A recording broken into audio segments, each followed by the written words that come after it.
Chapter 484. Rog is now going to a castle in the suburbs of Los Angeles. Strictly speaking, the castle is not located in the suburbs of Los Angeles.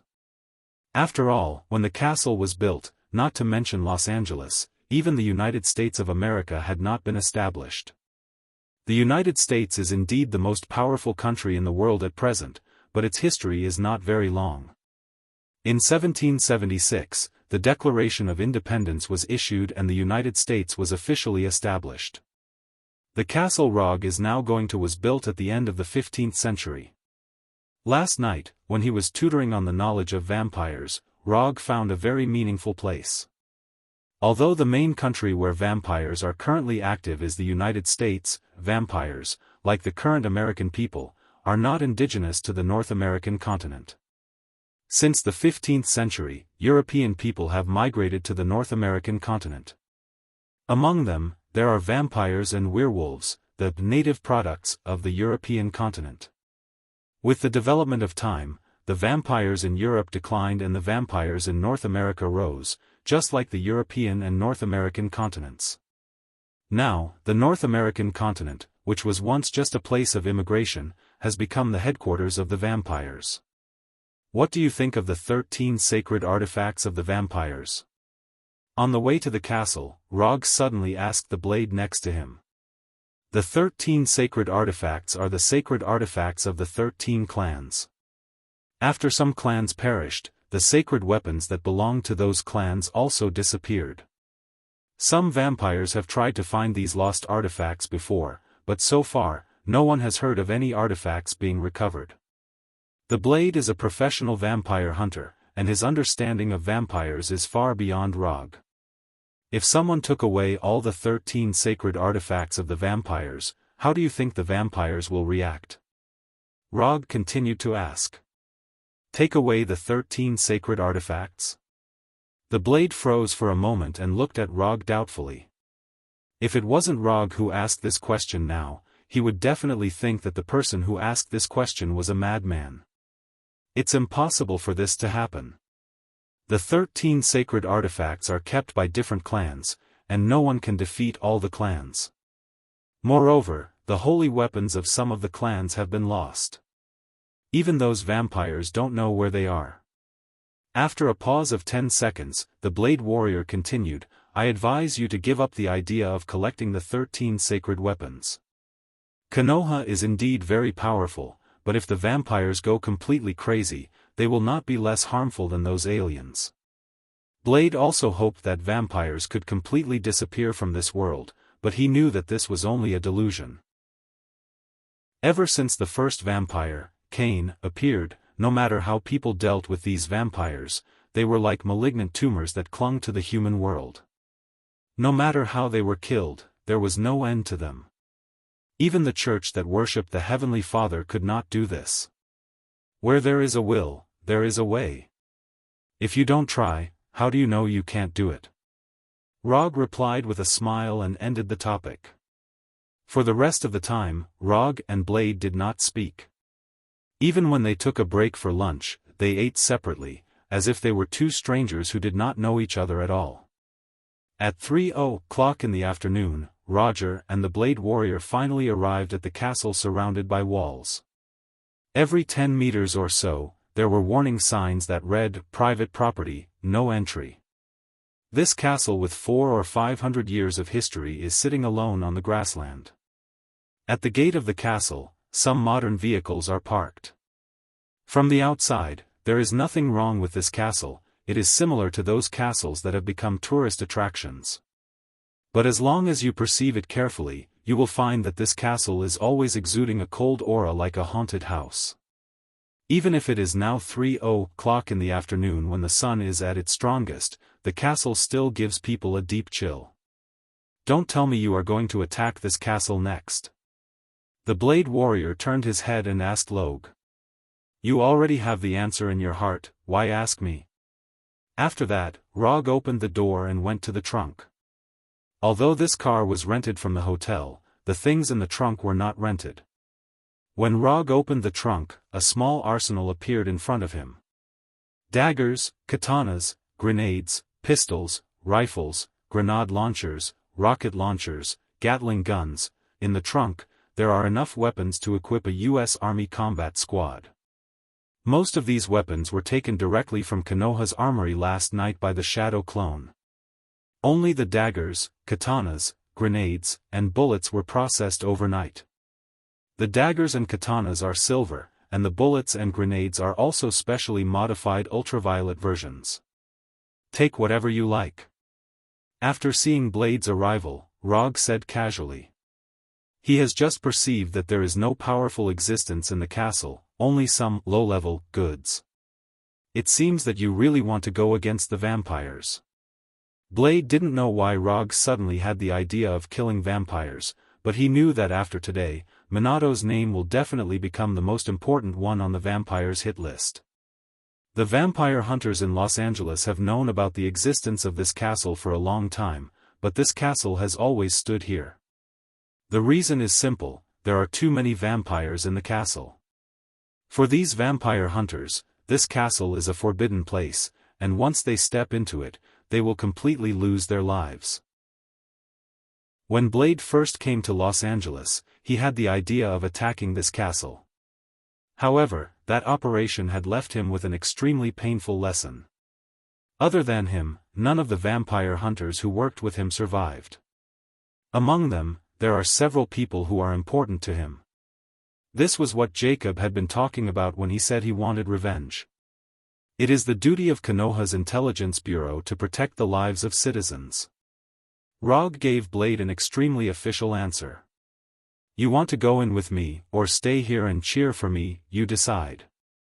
After hanging all the weapons he needed on his body, Rog picked up the Gatling gun that only a true warrior can use with one hand.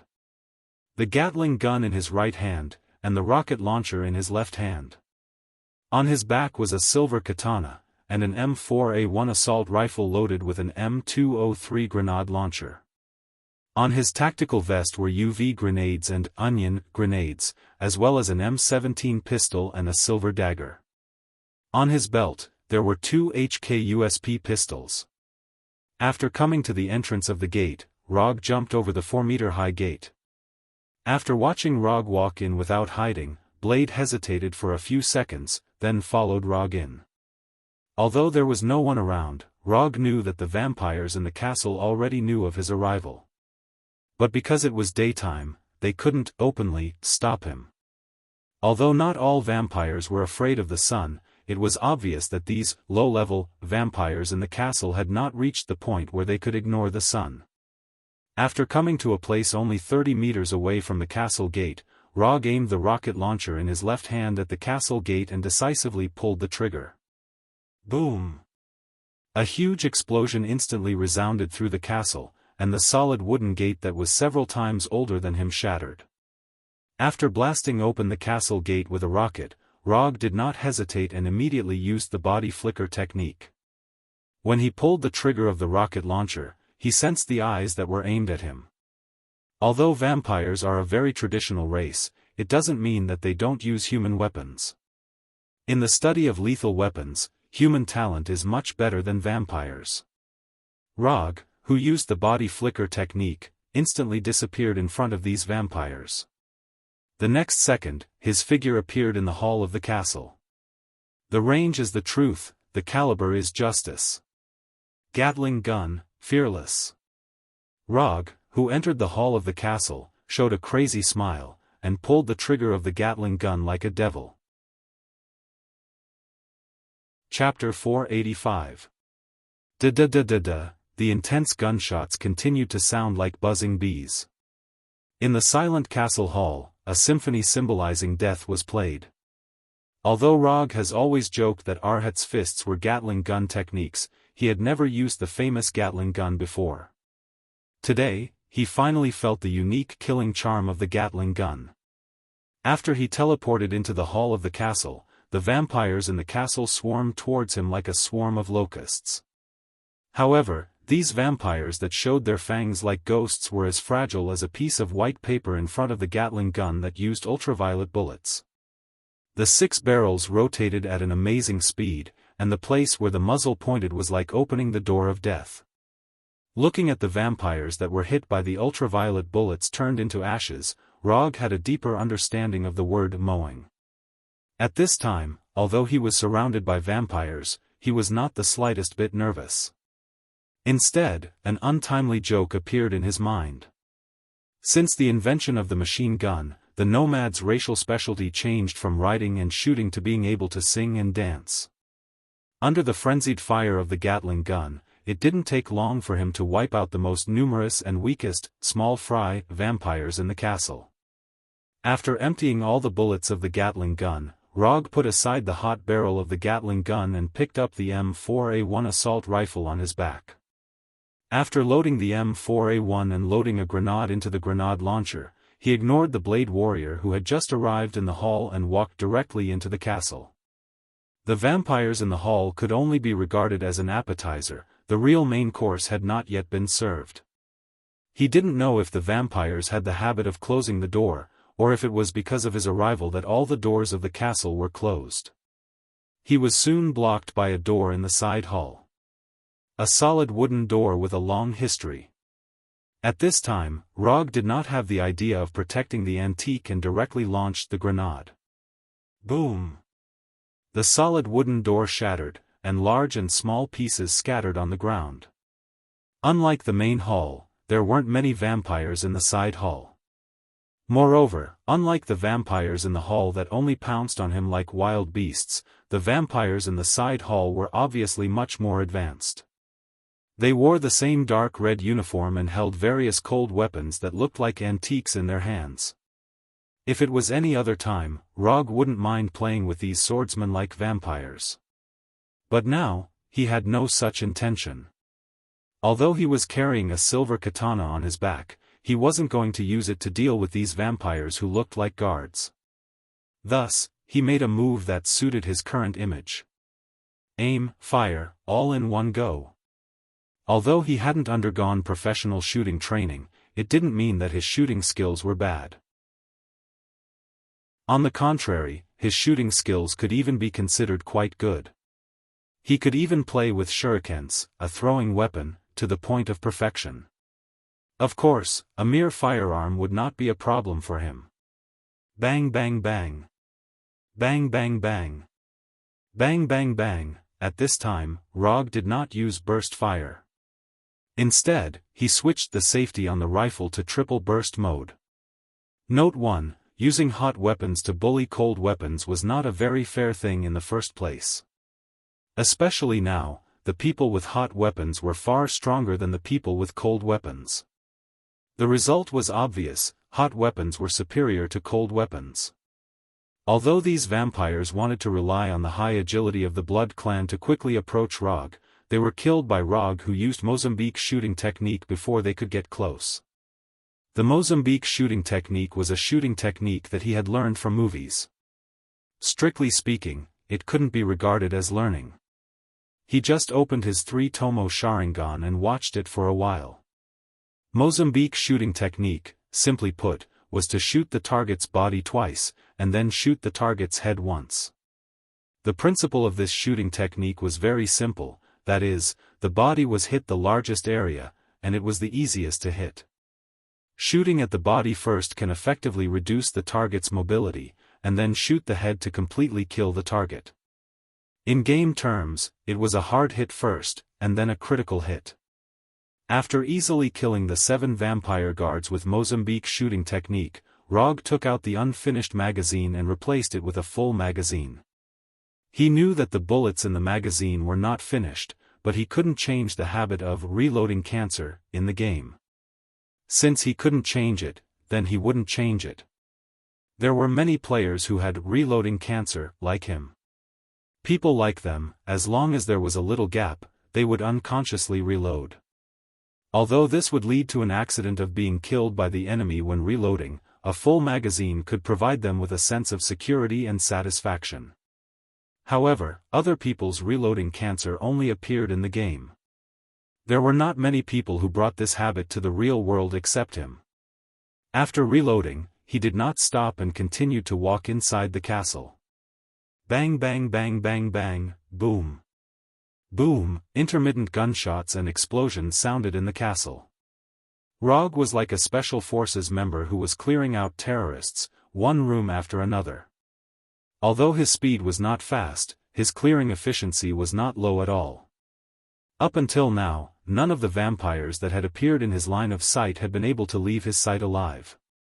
Click click click, because of the wasteful behavior of reloading cancer, Rog quickly used up all the rifle magazines on him. After throwing away the M4A1 that was out of bullets, he also threw away the remaining grenades. Then, he pulled out the 2 HK-USP pistols on his belt. Although the firepower of pistols was not as good as rifles, it was more than enough to deal with these low-level vampires. Bang bang. Bang bang bang. Bang, as he continued to go deeper into the castle, the vampires he encountered became more and more powerful. The vampires in the hall, as long as they were hit by the ultraviolet bullets, their entire body would turn into ashes. When he reached the side hall, the ultraviolet bullets could only turn the body parts of the vampire guards into ashes. Now, the power of the ultraviolet bullets was almost the same as the effect of ordinary bullets on humans. If he continued to develop at this pace, it would not be long before he encountered vampires who were not afraid of the ultraviolet bullets at all. Is there no one among you who knows magic? You are vampires, born with long lives, is there no one who is aggressive? While killing these vampires with pistols, Rog calmly said to the vampires who were besieging him. Although there were many vampires present, none of them answered his question.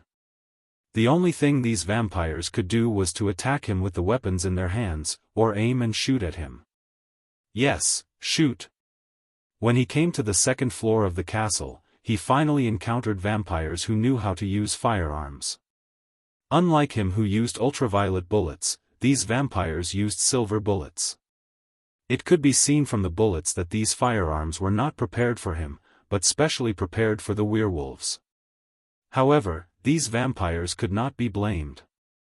They would never have thought that the one who attacked their castle was not the werewolves they imagined, but a human who was equivalent to food in their eyes. Relying on more powerful firepower, these vampires temporarily stopped Rog's advance. Sigh, why bother? Rog, who was leaning against the wall, sighed helplessly, and then used a ninjutsu that he had not used for a long time. Raitun, Thundercoat Armor. Thundercoat Armor was a Raitun defensive ninjutsu that he developed after studying Electric Man Max in detail. The principle of defense was very simple. It was to use a powerful electric net that could decompose metal to defend against attacks from all sides. Of course, in the process of defense, it also involved the use of some electromagnetic force. After using Thundercoat Armor, Rog directly came in front of these vampires and aimed the pistol at them. These vampires certainly would not be stupid to let Rog attack them. Almost at the moment when Rog came out, they pulled the trigger. Zzzz, the silver bullets used to deal with the werewolves flew in front of Rog without any suspense, causing a circle of ripples in front of him. Under the gaze of those vampires, these silver bullets were quickly decomposed by the transparent layer of Thundercoat, and then completely dissipated. While using Thundercoat Armor for defense, Rog was not idle, and sent the ultraviolet bullets from the pistol into the forehead of these vampires. After killing all the vampires on the second floor, he took the remaining ultraviolet grenades and onion grenades, as well as the silver katana and silver dagger to the third floor. This castle only had 3 floors, and this was his last stop.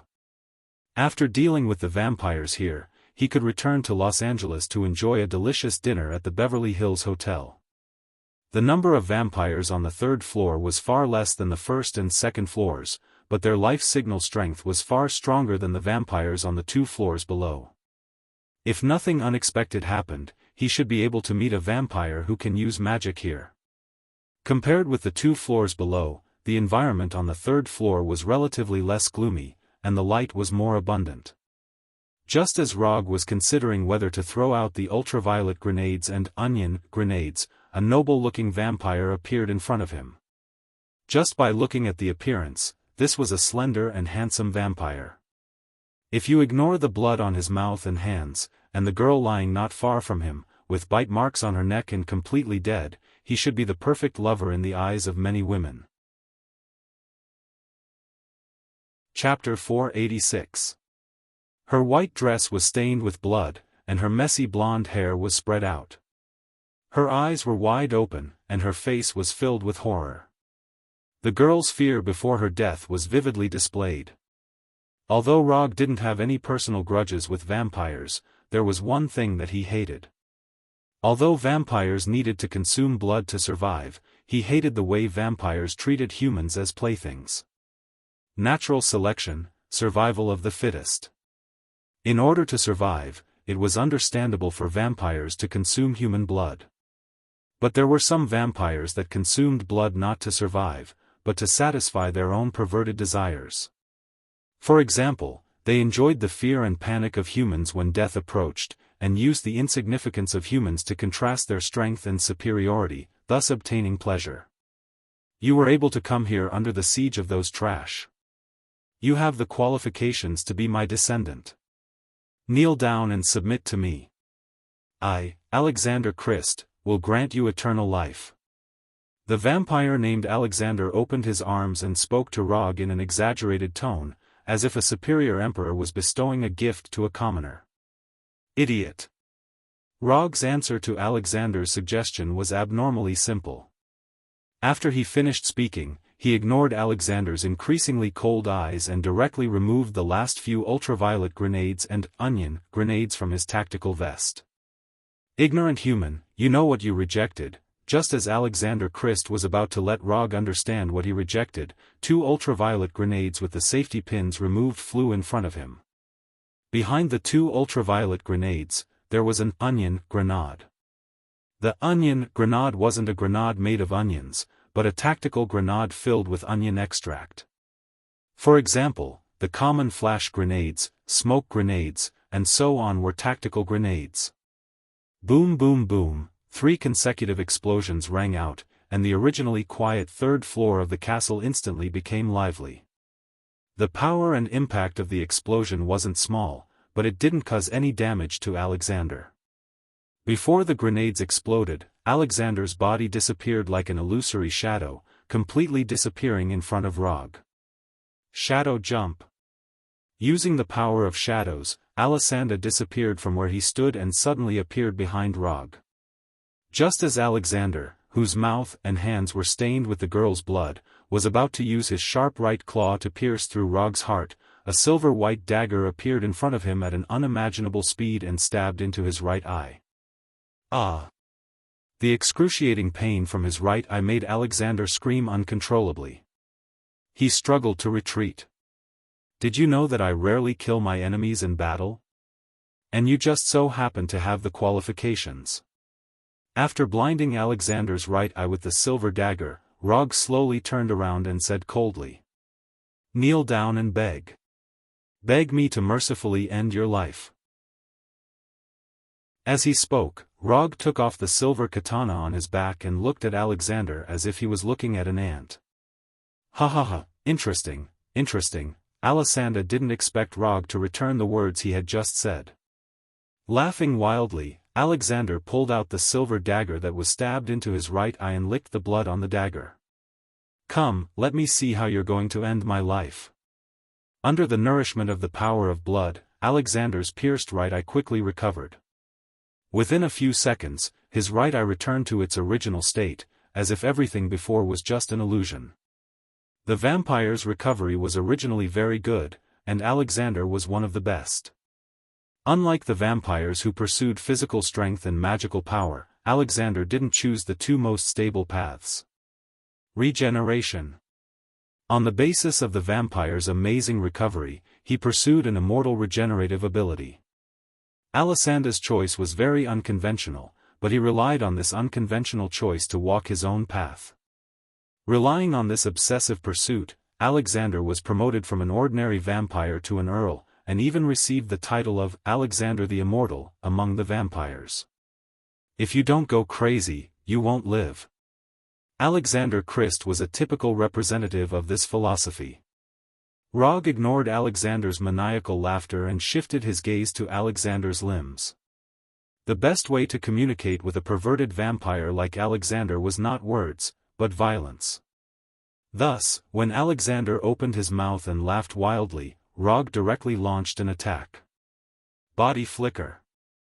The shadow leap that Alexander just used was not bad, but for Rog, who was used to high-speed combat, it was nothing. The speed that Alexander just displayed didn't even make him interested in using lightning body flicker. Before Alexander's laughter stopped, Rog was already in front of him. Then, a silver arc flashed across Alexander's sight. Before Alexander could react, his right hand holding the silver dagger was completely separated from his body. After chopping off Alexander's right hand, Roger did not stop what he was doing. He continued to wield the silver katana. Left hand, right foot, left foot. In less than 3 seconds, Alexander's limbs were all removed by Rog. Bright red blood splashed out from the wounds on his limbs, and Alexander fell back uncontrollably. However, Rog's attack still didn't stop. Before Alexander's body fell to the ground, the silver katana slashed across his chest again and again, cutting the clothes on his upper body into pieces. As the pieces of clothes fluttered like fallen leaves, the wound on Alexander's chest was fully revealed. Rog didn't use the katana to write on Alexander's body, but used the sharp blade to draw a bloody hexagram. After doing all this, he summoned a small cluster of hellfire to his left hand and let the hellfire burn on the middle finger of his left hand. Alexander didn't expect Rog's attack to come so quickly. It was indeed painful to have his limbs cut off, but it couldn't suppress the shock in his heart. "Who are you?" Alexander, who was cut into a human stick, shouted in horror. Rog didn't answer his question, but slowly came to him with the katana that was still dripping with blood, waiting for him to recover. Alexander's terrifying regenerative ability, which he obtained with all his might, was once again reflected at this time. Under Rog's gaze, his limbs began to recover quickly. However, just as Alexander's limbs were about to recover, Rog once again waved the katana in his hand.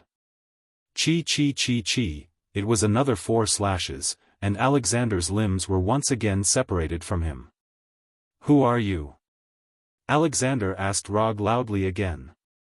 Rog still didn't answer, but at the moment Alexander finished speaking, he flicked the small cluster of hellfire on his left middle finger. The hellfire bullet, which was only the thickness of a finger, hit Alexander's chest like a bullet, and then ignited the blood on Alexander's chest like igniting oil, igniting the hexagram cut out by the katana. "Ah!" Alexander screamed again. The burning hellfire on his chest not only brought him extreme pain, but also completely disrupted his control of the power of blood. Just now he seemed to have lost control, but in fact, he was secretly mobilizing the power of blood in his body, trying to cast magic to completely get away from Rog. But his plan had just begun, and it was seen through by Rog. Looking at Alexander, who was rolling on the ground and constantly screaming, Rog's face didn't change. Torturing the enemy to death is not a praiseworthy thing. Similarly, playing with human life with self-righteous arrogance is not a praiseworthy thing. Defeating Alexander, Rog wasn't dissatisfied at all. But he didn't do that. Because he wanted to let this self-righteous vampire feel the despair experienced by the humans who were played to death by him. He wasn't fighting Alexander as Konoha's Minato, but as a human to avenge Alexander.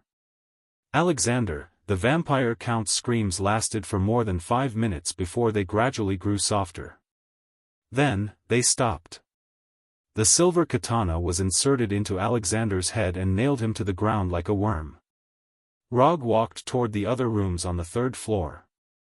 A few minutes later, Rog, who sent all the vampires on the 3rd floor of the castle to hell, returned to the gate of the castle that was blown up by the rocket.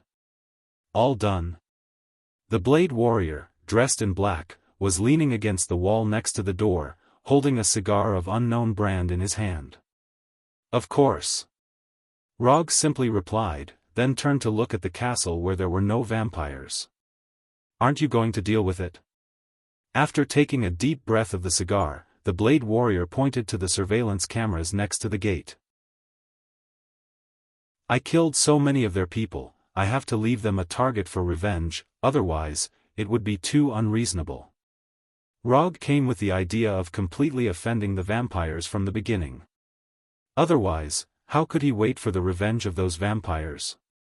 Without these vampires, he couldn't get the collection he wanted. After returning to Los Angeles, help me spread the news that you and a man named Namikaze Minato have joined forces to eliminate all the vampires in the castle.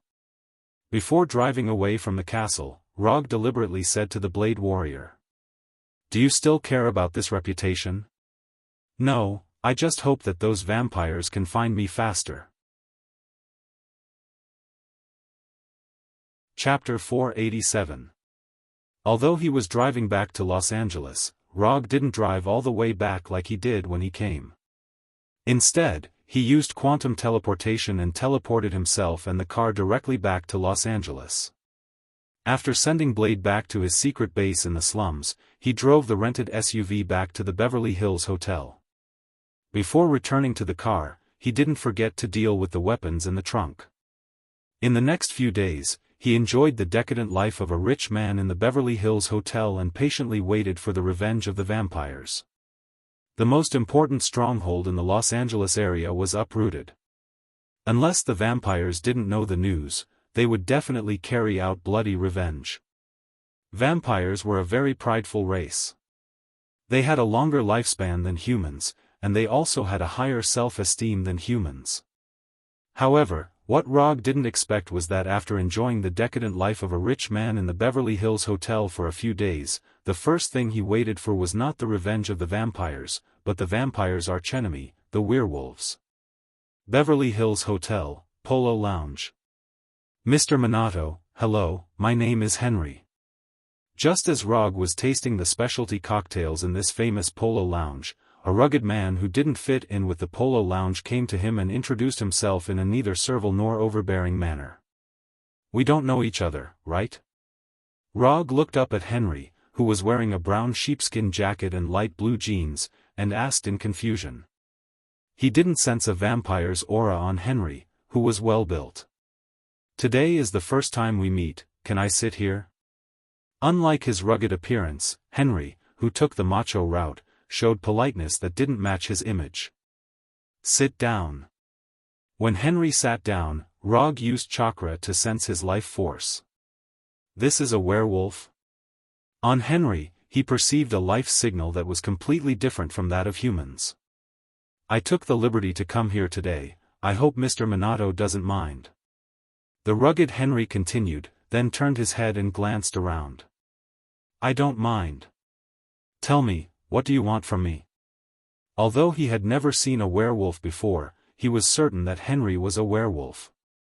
I heard a few days ago that Minato-san went to a vampire's lair with the vampire hunter called Blade Warrior, so if Minato-san doesn't mind, I hope to get some small help from you. After saying that, Harry raised his right hand slightly, and his right hand, which was no different from a normal person's, changed rapidly. Gray hair quickly grew out of his palms, and his white fingernails began to grow thicker and longer, finally turning into claws. Henry maintained the werewolf's right claw for a few seconds and then quickly changed back to his human right hand. To be able to control parts of his body to transform, this werewolf was quite interesting. Although Rog had never dealt with werewolves before, it didn't mean that he knew nothing about them. Werewolves and vampires were both dark creatures. There was a lot of information about werewolves in Kamartaj's library. However, Kamartaj didn't attack these werewolves and vampires. She just registered them in detail like a zookeeper. Kamartaj wasn't particularly concerned about the native creatures of the earth. As long as these native creatures didn't contact some evil existences from other dimensions or try to set off a magical apocalypse on the earth, Kamartaj generally wouldn't do anything. Otherwise, these vampires and werewolves wouldn't have lived to this day. Sorcerer Supreme Ancient One wasn't someone that these vampires and werewolves could compete with. If you want help, why don't you go to the vampire hunters? As far as I know, vampire hunters don't reject working with werewolves. You have the same enemy, and you have cooperated with each other before. It wasn't impossible for vampire hunters to cooperate with werewolves. Vampire hunters were just a small branch of the demon hunters. Because they only targeted vampires, they were called vampire hunters. Although werewolves were also dark creatures, they belonged to the category of monsters. But werewolves were not in the scope of vampire hunters' work. Although this was not in line with the professional ethics of demon hunters were originally a neglected profession, and there was no such thing as a demon hunter guild. Therefore, the demon hunters also turned a blind eye to the cooperation between vampire hunters and werewolves. As long as they didn't cooperate under the eyes of the demon hunters didn't bother to pay attention to them. They are not strong enough. They don't even have the strength to deal with the vampire earl, so they can't help us. Obviously, this Henry did some homework before coming over. Tell me about your plan, but I can't guarantee that I will agree. Rog took a sip of the Polo Lounge's specialty cocktail and said slowly. Those vampires plan to rescue their ancestors from the sealed land. Our plan is very simple, that is, to completely destroy their plan. Mr. Minato, you should also know that although we werewolves have gotten rid of the vampires' slavery, the strength of our race is always weaker than theirs. So if you don't mind, I hope you can join us in our plan. Henry gave a simple explanation. It was not a secret that the vampires were trying to let Cain and the First City return to the world. Even Rog, an outsider, could find out about it. Of course, the werewolves could also find out about it. It was normal for Henry to want to stop the vampires' plan. But the problem was, he didn't feel the need to help the werewolves. Before Rog could refuse, Henry continued, Mr. Minato, you can rest assured that this plan will not let you do it for free. As far as I know, Mr. Minato, you've been interested in the vampires' 13 sacred weapons recently. I happen to have a few in my hands, I wonder if you're interested in taking a look. After saying that, Henry took out 4 photos from his pocket and handed them to Rog. Rog took the photos from Henry and glanced at them casually. Bone harp, butcher's knife, ghost lantern, poison bottle. I wonder if these 4 sacred weapons can meet your needs. While Rog was browsing through the photos, Henry said the names of the 4 sacred weapons in the photos. It seems that the vampires and others have underestimated you. No wonder the vampires haven't been able to find these lost sacred weapons. Although Rog didn't know how Henry found these sacred weapons, he was quite satisfied with the reward that Henry gave. Chapter 488. Although Harry had only taken out the photos of the 4 holy weapons, there were only 5 blood breed clans that had perished. This also meant that only 1 saint artifact was still missing. If he could get his hands on the remaining 8 sacred artifacts of the blood kindred, it would be no different from gathering all 13 of the blood kindred sacred artifacts. For sacred tools of the vampire clan, you should not just want to stop the plan of the vampire clan, right? If it was just to stop the vampire clan, Henry didn't need to pay such a huge price. Although the 13 sacred tools were only the sacred tools of the vampire clan, they were also of great value to the werewolves who were also dark creatures. Stopping those blood-sucking bastards is our main purpose. In addition, we hope Minato-san can help introduce us to Fenrir. Fenrir? Rog was not surprised that Henry knew about his relationship with Konoha. In Bats Must Die, he deliberately revealed this, so it was not strange that Henry knew about it. But what he didn't expect was that Henry's additional request was to see Fenrir. Introducing Fenrir is not a problem, but I want to know why you want to see him. Although Fenrir was also a wolf, his wolf was completely different from Henry's wolves. Fenrir was a native demon wolf of Asgard. Although he looked very similar to the wolves on Earth, when it came to genes and lineage, Henry's werewolves were more similar to baboons than to Fenrir. This is the case, Minato-san, you also know that vampires have a common ancestor, Cain.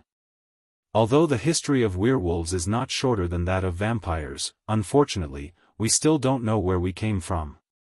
Some people say that the ancestor of werewolves was an ordinary person who was bitten by a wolf. Some people say that our ancestor was an out-of-control magician who studied black magic in ancient times. Some people say that our ancestors were a group of sinners cursed by God and could only survive in a half-human, half-beast state. Where we werewolves were born is a part of the fog of history that cannot be investigated. But Fenrir's appearance gave us hope. Fenrir's appearance is definitely not a coincidence. His existence may be able to solve this mystery that has troubled our people for countless years. Harry didn't hide anything and told him the whole story. Through Fenrir, the mystery of the birth of werewolves was solved. It had to be said that werewolves like Henry were quite imaginative. Fenrir's appearance was indeed not a coincidence. It was because he had revived Fenrir and brought him back to Earth. However, this had nothing to do with what Henry wanted to know. Fenrir was not a creature from Earth. It was definitely not what Henry and the others had imagined. Just as Rog was about to use practical actions to tell Henry what it means to be an honest and trustworthy ninja with good morals, he suddenly thought of a problem. Wait a minute. It didn't seem impossible. Although Rog did not know when Fenrir was born, from Hela's age, Fenrir could have appeared on Earth more than 2,600 years ago and left behind some impulsive products. Could it really be such a coincidence? After thinking of this, Rog's eyes looking at Henry became a bit strange. Should I take a little blood from Henry and let number 2 analyze it? It's not impossible for you to meet Fenrir, but I want to ask a digression. If you find out that Fenrir really has something to do with the origin of werewolves, what will you do? This was what Rog was very curious about. Although the nobles in Europe liked to find some famous ancestors for themselves, as far as he knew, werewolves didn't have this hobby. If Fenrir really has something to do with our ancestors, or is the origin of our werewolves, we will certainly treat him in a way that is consistent with his status. Henry didn't say how he would treat Fenrir, but gave a seemingly flawless answer. I will tell Fenrir about this, but I can't guarantee that he will come to see you. After all, he has just entered Konoha. Rog gave an answer that was very consistent with his current identity. He was now Rog, not the director of Konoha's intelligence agency. He couldn't promise. Although he said that, that was not what he was thinking at the moment. Fenrir, whether or not your future dog food can be doubled depends on whether or not you made some mistakes that young wolves should make when you were young. No problem, this is my contact information. If there is any progress, you can contact me at any time. After that, Henry took out a business card with only a phone number and handed a document to Rog. This is some information about the butcher's knife and other sacred weapons. Minato-san, you can browse it if you have time. After handing the business card and the document to Rog, Henry left the polo lounge that didn't match his temperament at all. When Henry's figure completely disappeared in the lounge, Rog put away the smile on his face and became very serious. Henry's performance just now was indeed very polite, but Rog could see that Henry didn't say a word about what he really wanted. Stopping the Blood Clan or seeing Fenrir was not Henry's ultimate goal. Even if Fenrir was really the source of the werewolf, Henry would never treat Fenrir as an ancestor. Although the time of contact was not long, he could be 100% sure that Henry was a very ambitious werewolf. Henry wanted to use his power to stop the Blood Clan's plan, which was very reasonable. It was not particularly strange that he wanted to see Fenrir. Including the statement he gave, it was also very reasonable. But the problem was that these two things should not happen at the same time. The news that Fenrir was in Konoha was known all over the world. The werewolves wanted to confirm whether Fenrir had anything to do with their ancestor. There was plenty of time, and there was no need to stop the Blood Clan at this critical time. But Henry just had to deal with these two things together, which was very problematic. Stopping the Blood Clan was not something that one or two werewolves could do, so Henry would definitely summon a large number of werewolves, and it was not impossible to call all the werewolves in the United States. The gathered werewolves could be soldiers to stop the Blood Clan, and they could also become spectators to witness the birth of a great leader. If Rog guessed correctly, Henry's plan should be like this. In the name of stopping the Blood Clan, all the werewolves in the United States were gathered together. Then, before setting out to stop the Blood Clan, he would first say his guess about Fenrir in public. Of course, his statement could not be agreed by all the werewolves, but as long as a small number of werewolves agreed, it was enough. If there was not even a small number of werewolves, it didn't matter. He could let a few men who did not belong to his side on the surface to do it. Although he did not know what method Henry would use to confirm the relationship between Fenrir and the werewolves, this was not the point. If Fenrir was really the source of the werewolves, then Henry would be the greatest contributor to finding the ancestor of the werewolves. If not, he could immediately change his tone. No matter what he used next, the werewolves were different from the cowards like the vampires. They did not need the protection of the ancestor to be as powerful. Or he could use the reason that the ancestor of the Blood Clan was about to return, but there was still no news of the ancestor of the werewolves. He could encourage the werewolves, who were already in a disadvantageous position, to fight to the death. This would allow him to gain unprecedented prestige among the werewolves. At that time, as long as he slightly pretended to take the lead, there would be a large group of werewolves with blood in their heads rushing to the Blood Clan regardless of their own safety. As for whether he could successfully stop the Blood Clan, this was not important. Whether he succeeded or failed, Henry would become the leader of the werewolves on the surface. If he succeeded, he could take the opportunity to integrate the entire werewolves. If he failed, he could also use this as an excuse to encourage the werewolves to form the same structure as the Blood Clan. As long as a clan or similar organization appeared among the werewolves, Henry could rely on the previous operation of finding the ancestor of the werewolves and leading the organization of the Blood Clan to successfully ascend to the position of the ruler. At that time, he would no longer be the leader on the surface, but the king of the werewolves in the true sense. Fenrir and other werewolves were just Henry's chess pieces. Even Rog was just a small chess piece in his calculations. As long as Henry could gather the three elements of the werewolves, Fenrir, and the Blood Clan, no matter how things developed in the end, he would be the biggest winner. Judging from the current situation, except for the element of Fenrir, which he could not determine for the time being, he already had the other two elements. Although these were only his own guesses at present, Rog believed that his guesses were correct. When he sensed Henry's life force, he found that Henry's life force was far stronger than that of the Blood Clan Count. If Henry really cared about the future of the werewolves as much as he showed, he should have come to Los Angeles to rescue his compatriots when Jacob captured the other werewolves, instead of waiting until Jacob died and the castle stronghold in the suburbs of Los Angeles was also uprooted before appearing in Los Angeles. And Rog now had reason to suspect that Henry's plan was temporarily made by him. Because he knew that a member of Konoha named Namikaze Minato suddenly fought with the Blood Clan, he made a plan that included Fenrir. Of course, it was also possible that Henry had a similar plan early on, but because of the appearance of Namikaze Minato, he slightly adjusted the plan. After all, Namikaze Minato came from Konoha, and Konoha just had a prehistoric giant wolf Fenrir that suddenly appeared.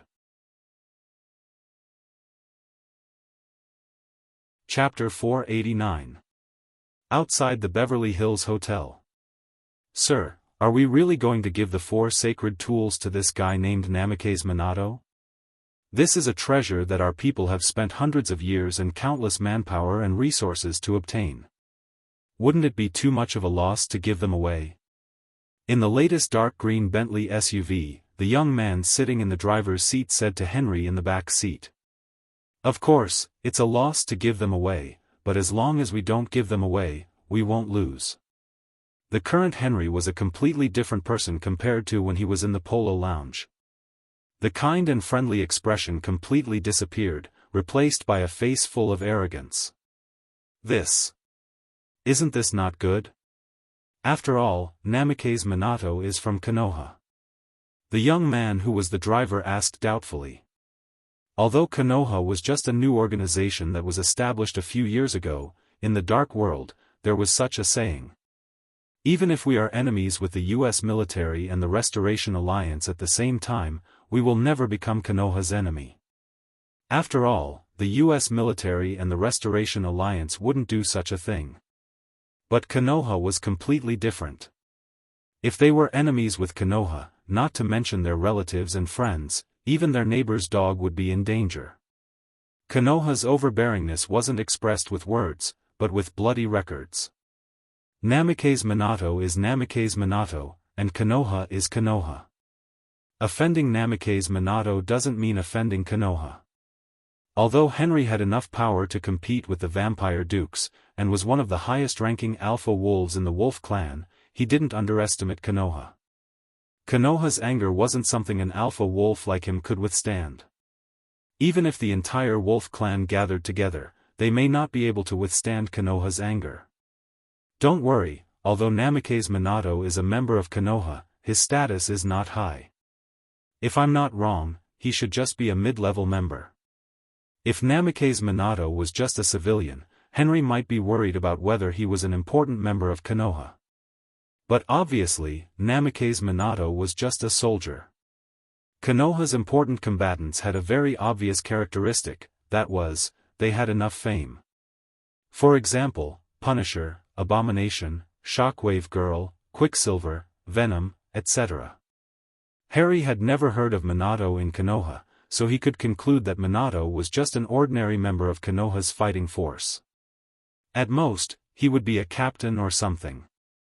It was because he was convinced of this that he dared to include Minato in his calculations. "Let's drive, we still have a lot of things to do," Henry said to the young man who was the driver. "Yes, sir." Not long after, the dark green Bentley SUV quickly disappeared at the end of the street. "I gave you such an important mission, and this is how you do things." In Jacob's office, a man in an expensive classical suit said to a trembling James Luther. From his appearance, this man was only in his early 40s and was in the prime of his life. However, those who knew him knew that his real age was at least 10 times his appearance. The man who made James Luther tremble was none other than the only Duke of the Blood Race's Brooke clan, William von Balen. "Grand Duke, this was an accident. Father prepared enough werewolves and blood slaves early in the morning. It's all the fault of the mad dog called Blade Warrior. He killed all the werewolves and blood slaves." Vampire was a derogatory term for the blood race. The blood race itself didn't call themselves that. Similarly, the blood race didn't call Blade Warrior and others vampire hunters. Instead, they called them mad dogs. Because only a mad dog would bite people for no reason. What I want to hear is not an excuse. All I know now is that you didn't prepare the werewolves and blood slaves, and you allowed 2 mad dogs to break into the castle and slaughter our people. Although Grand Duke William's tone was calm, in James Luther's ears, it was no different from the whispers of death. Don't look at Grand Duke William's polite appearance now, this demeanor showed that he wanted to kill. "Grand Duke, this is really not our fault.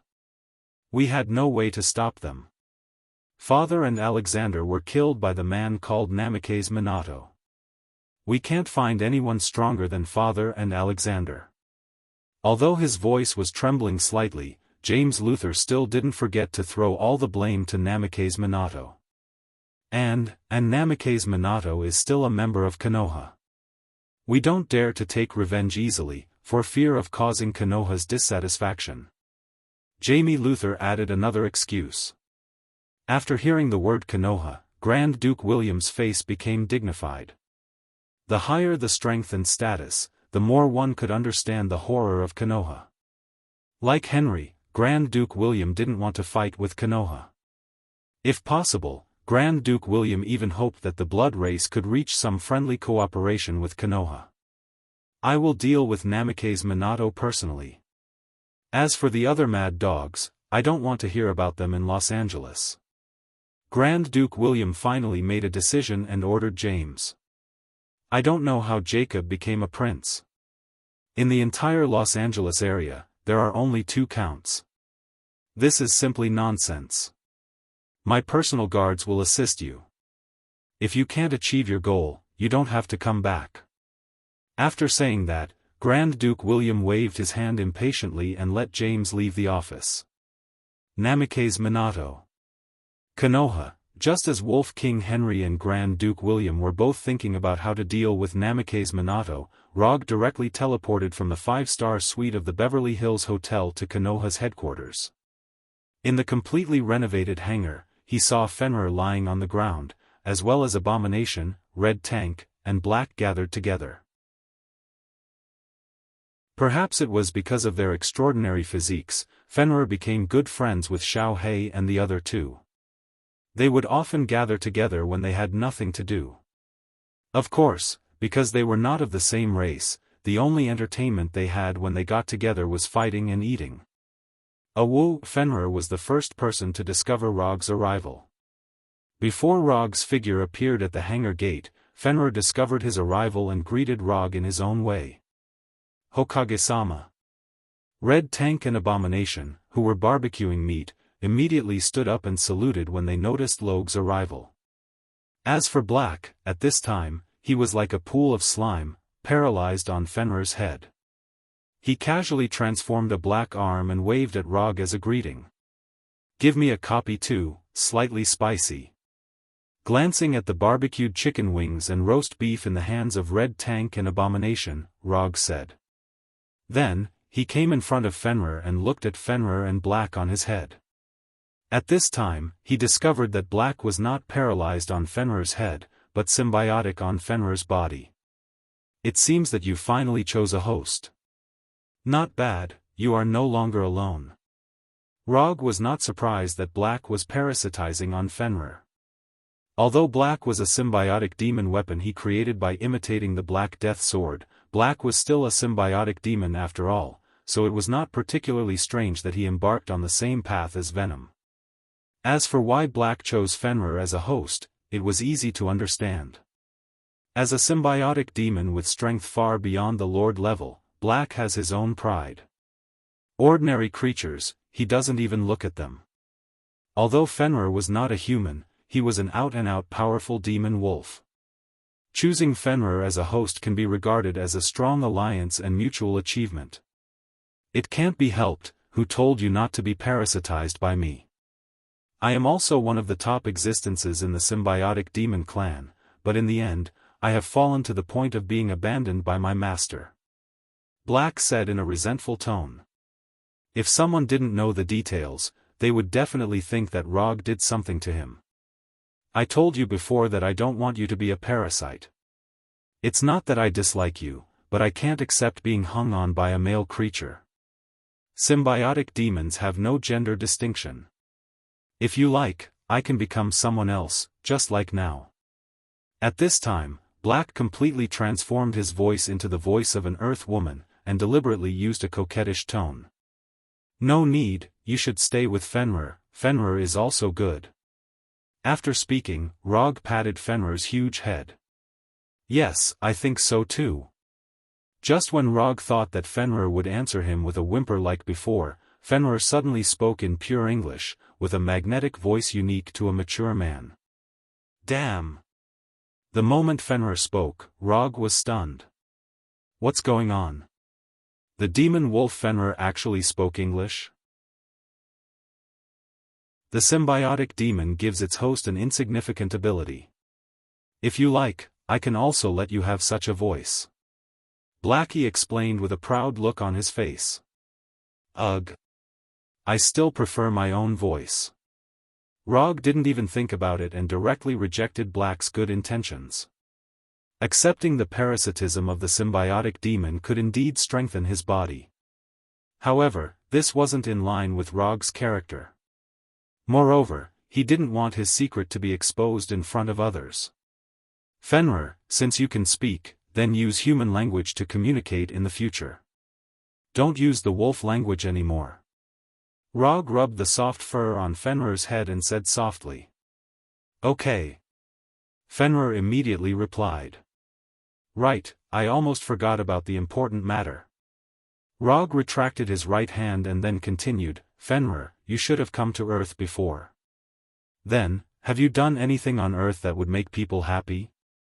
Something that would leave behind your bloodline?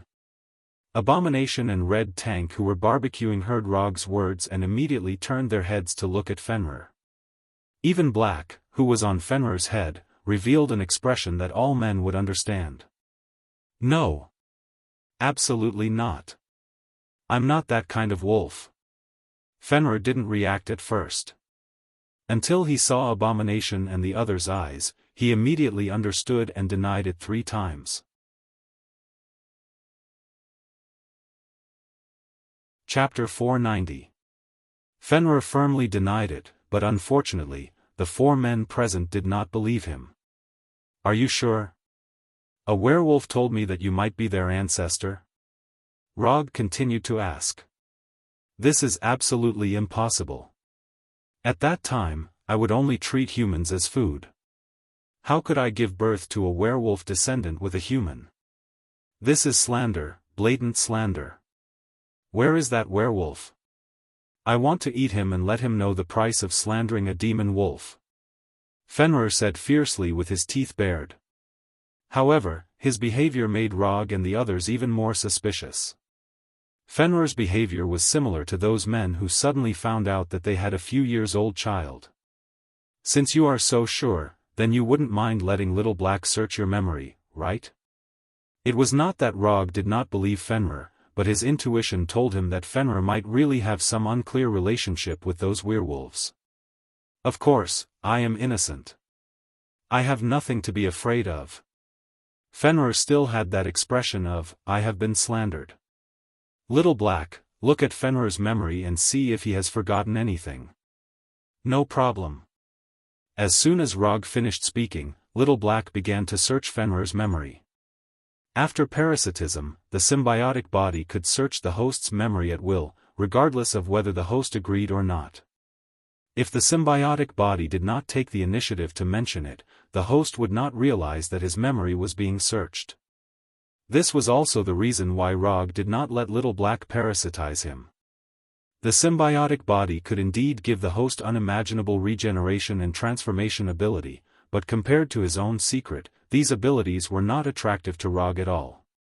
It did not take long for Little Black to search Fenrir's memory and confirm that what Fenrir said was the truth. No? That's a pity. I wanted to give you double the treatment, but I didn't expect you to be such a rule-abiding wolf. Rog sighed slightly and said helplessly. Although Henry wanted to use him and Fenrir as chess pieces, he did not mind cooperating with Henry's plan a little. In the beginning, he had no interest in the werewolves. What he wanted was none other than the 13 sacred weapons of the blood race. But he didn't expect that Henry would take the initiative to come to him with 4 sacred artifacts.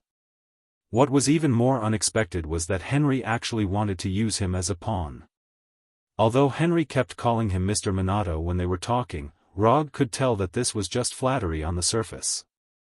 Harry took out the pictures of the 4 sacred artifacts and provided the information about them.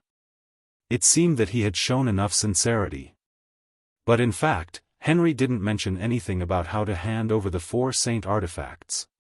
Not only did he not mention anything about the delivery, but Harry also did not give a clear answer as to how much he needed to do to obtain the sacred artifact. Since the beginning of his detective career, Rog had his own set of principles when it came to business. This included how to deal with the situation where the client did not take the initiative to mention the remuneration, as well as how to deal with the situation where the client went back on his word. From his point of view, Henry was the kind of client who was highly likely to go back on his word. In a few days, you two will come with me to Los Angeles.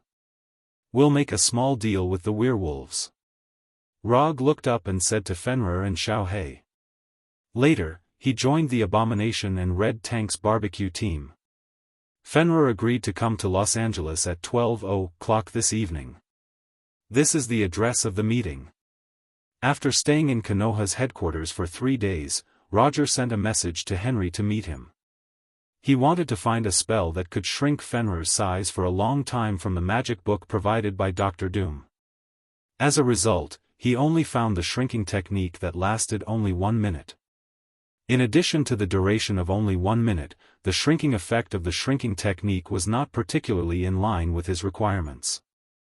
The shrinking technique could only shrink the target size to 1/3 of the original size at most. With Fenrir's size, even if he was reduced to 1/3, he was still far larger than the same kind of giant wolf on Earth. So he directly gave up the idea of learning the shrinking technique and learned the invisibility cloak. The invisibility cloak, as the name suggests, was a spell that could make the caster or the target invisible. After casting, the caster or the target would be completely invisible as if they were wearing the invisibility cloak. After learning the magic of the invisibility cloak, Rog deliberately tested the invisibility effect of the invisibility cloak. It was impossible to see through the invisibility cloak with the naked eye. Even with the thermal imager and infrared night vision, it was also impossible to see through the invisibility effect of the invisibility cloak. The best way to break the invisibility effect of the invisibility cloak was to use magic to detect. After all, only magic could defeat magic. After spending 3 days to learn the invisibility cloak, Rog took Fenrir and Blackie to the suburban forest of Los Angeles. After arriving at the agreed meeting place through the portal, he cast the invisibility cloak on himself and Fenrir, then lay on Fenrir's back, patiently waiting for Henry's arrival. As for Blackie, he was in Fenrir's body and did not need any invisibility. As long as he did not take the initiative to show up, others would not discover his existence at all.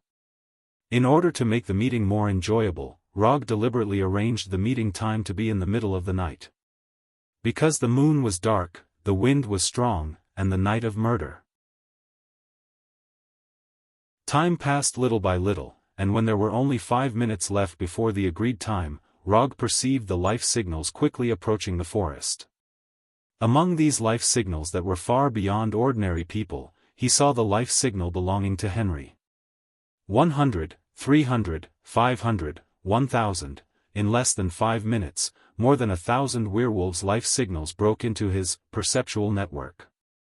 This Henry is very charismatic, he can really call so many werewolves. Although he had guessed that Henry would call many werewolves over, more than 1,000 werewolves were still beyond Rog's expectations. Not to mention more than 1,000 werewolves, even if more than 1,000 ordinary people gathered together, it would attract the attention of the authorities. By the time the meeting time arrived, there were more than 1,500 werewolves in the forest. Although Rog and Fenrir were both under the magic effect of the invisibility cloak, Henry, who was walking in front, still found their position first. He smelled the scent of Rog and Fenrir. "Mr. Minato, we came as agreed." Henry looked at the open space in front of him and said in a friendly tone. After Henry spoke, Rog removed the invisibility cloak on himself and Fenrir and appeared in front of Henry and others. "I brought Fenrir, if you don't mind, I want to see the 4 sacred tools first." After hearing Rog's words, some displeasure quickly appeared on Henry's face, but he quickly suppressed this displeasure. "Mr. Minato, you can rest assured that we will never go back on what we promised you. But the 4 sacred tools are very important, so we didn't carry them with us. If Mr. Minato wants to see it personally, I can take you there later. What do you think?" Henry still had the same pleasant look, and said in a neither servile nor overbearing manner. "Yes. Fenrir is there. If you want to confirm something, you can do it now." Rog pointed to Fenrir behind him and said casually. In fact, he was also curious about what method Henry would use to confirm the relationship between Werewolf and Fenrir. After expressing his gratitude to Rog, Henry waved his hand and motioned to several old werewolves behind him to come forward and arrange it. Unlike the blood breed, werewolves don't have much research on magic. But after seeing the old werewolves take out one magic material after another from the boxes they carried, Rog felt that he seemed to have underestimated these werewolves. Various magic materials were laid out one by one, and at the same time, these werewolves began to draw an extremely complicated magic array on the ground. This magic array? Although Rog is not a professional sorcerer, he is a student of the Sorcerer Supreme Ancient One, and his magic knowledge and theory are not bad. After carefully observing the magic on the magic array, he soon found that something was wrong. This is definitely not a magic array to confirm bloodline, this is a magic array with the effect of forced enslavement. After discovering this, Rog looked at Henry with some displeasure. At first, he thought that Henry just wanted to use Fenrir to play with political means to gain great prestige. However, it turns out that Henry's ambition is bigger than he thought. Henry intends to directly enslave Fenrir. Is this magic array a bit wrong? Rog came to Henry and said calmly. This is the magic array developed by our werewolf ancestors, so it is not the same as the magic array of human beings. Speaking of which, Mr. Minato is laughing at us. Although our werewolves have a stronger fertility and people than vampires, in terms of magic, we can't compare with those vampires. Henry, who looked rough, said in a regretful tone. Is that so? But from what I see, the spells used here are no different from the spells used by humans. For example, the magic that represents soul imprisonment and enslavement. As soon as Rog finished speaking, Henry, who had been very kind just now, immediately revealed his original appearance. A sharp right claw was aimed directly at Rog's neck. Faced with Henry's sudden attack, Rog did not move, but mobilized chakra in his body and released a ninjutsu in an instant. Raitun, Chidori Toru. Light blue lightning instantly appeared around Rog, blocking Henry's attack and knocking Henry out. I was going to play with you for a while and see what kind of plan you have, but I didn't expect that you would dare to directly enslave Fenrir.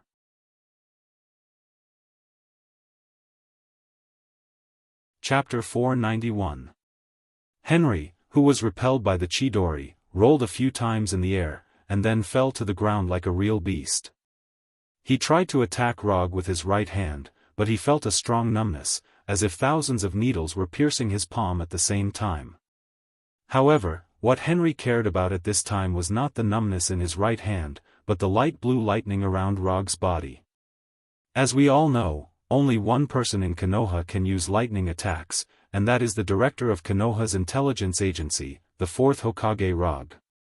You're not Minato, you're the 4th Hokage. Henry's face became very serious, and he slowly said in a low voice.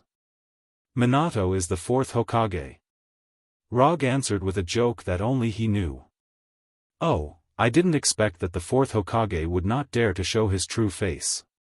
Although Henry didn't understand why Rog said that, he didn't care about it, and instead mocked Rog. If you want to provoke me and make me lose my mind in the battle, I advise you not to waste your effort. This kind of simple and idiotic method will only work on werewolves with no brains. Since the other side took the initiative to mock him, Rog certainly won't be polite, and directly taunted him back.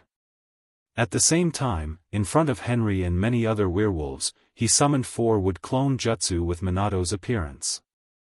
Without any instructions, when these 4-wood clone jutsu appeared, they didn't hesitate and immediately rushed to the north, south, east, and west. Not good. He's going to activate a barrier. When the wood clone jutsu disappeared, Henry immediately realized that something was wrong. However, it was all too late. In just a few seconds, a rectangular barrier with purple transparent flames quickly formed, trapping all the werewolves in the forest. Barrier Ninjutsu, 4-violet flame formation. Although Henry didn't know the name and power of the 4-violet flame formation, he was no stranger to it. When the Skrull attacked the headquarters, he saw the 4-violet flame formation from the live TV broadcast. However, when he was trapped in it, he really understood the despair of the Skrull people. Not letting any of them off. As expected of the 4th Hokage, his appetite is really big. The moment the 4-violet flame formation was formed, Harry instinctively thought that Rog was going to wipe them all out. Judging from the situation, it was normal for Henry to have such thoughts. After all, to a certain extent, the name of the 4th Hokage is equivalent to the Grim Reaper. Not only did Henry have such a thought, but the werewolves that he had gathered also had the same thought.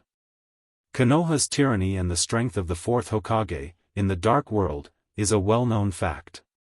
Don't worry. Even if I want to kill someone, I will only kill you and some of your loyal subordinates. As for the other werewolves, I'm not a demon.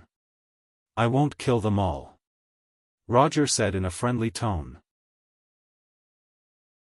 After he finished speaking, he turned around and glanced at the werewolves around him. Although he didn't think much of these werewolves, it would still take some time to kill over 1,500 of them. More importantly, killing these werewolves is not in line with his habit of maximizing economic benefits.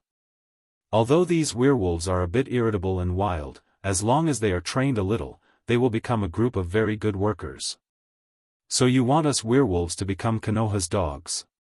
You don't have to be delusional, we werewolves will never be slaves. Henry coldly snorted and said with a disdainful look. Is that so? I hope you won't be slapped in the face later. After saying that, Rog no longer controlled his aura. Instead, he completely released the aura that he had gained from his many years of fighting and killing.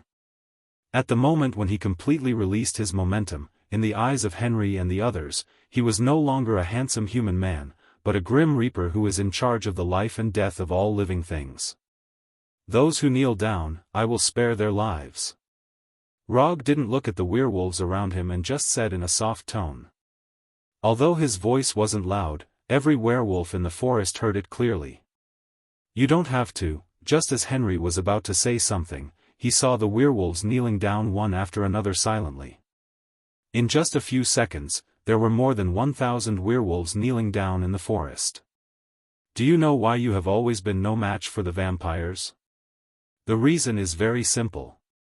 Because you are too weak to be a leader. If you want to turn your subordinates into an invincible pack of wolves, you must first make yourself an unparalleled wolf king. A weak wolf king can't lead a pack of powerful wolves. Only when you have enough strength can you create a group of powerful subordinates. I'll teach you this lesson for free. Rog didn't know what the situation was like inside the werewolves. But one thing he was sure of was that the werewolves' current small group structure couldn't be compared with the vampire clans that had a complete social structure. This was also the reason why the werewolves couldn't compete with the vampire clans after breaking free from their enslavement. Relying on their superior reproductive ability and the fact that they weren't afraid of sunlight, the werewolves could organize a decisive battle where they had the advantage in terms of numbers and timing. They could use an unprecedented large-scale group battle to establish the werewolves' position. Unfortunately, the werewolves' loose structure of groups of 3 to 5 severely hindered their progress in forming a complete tribe.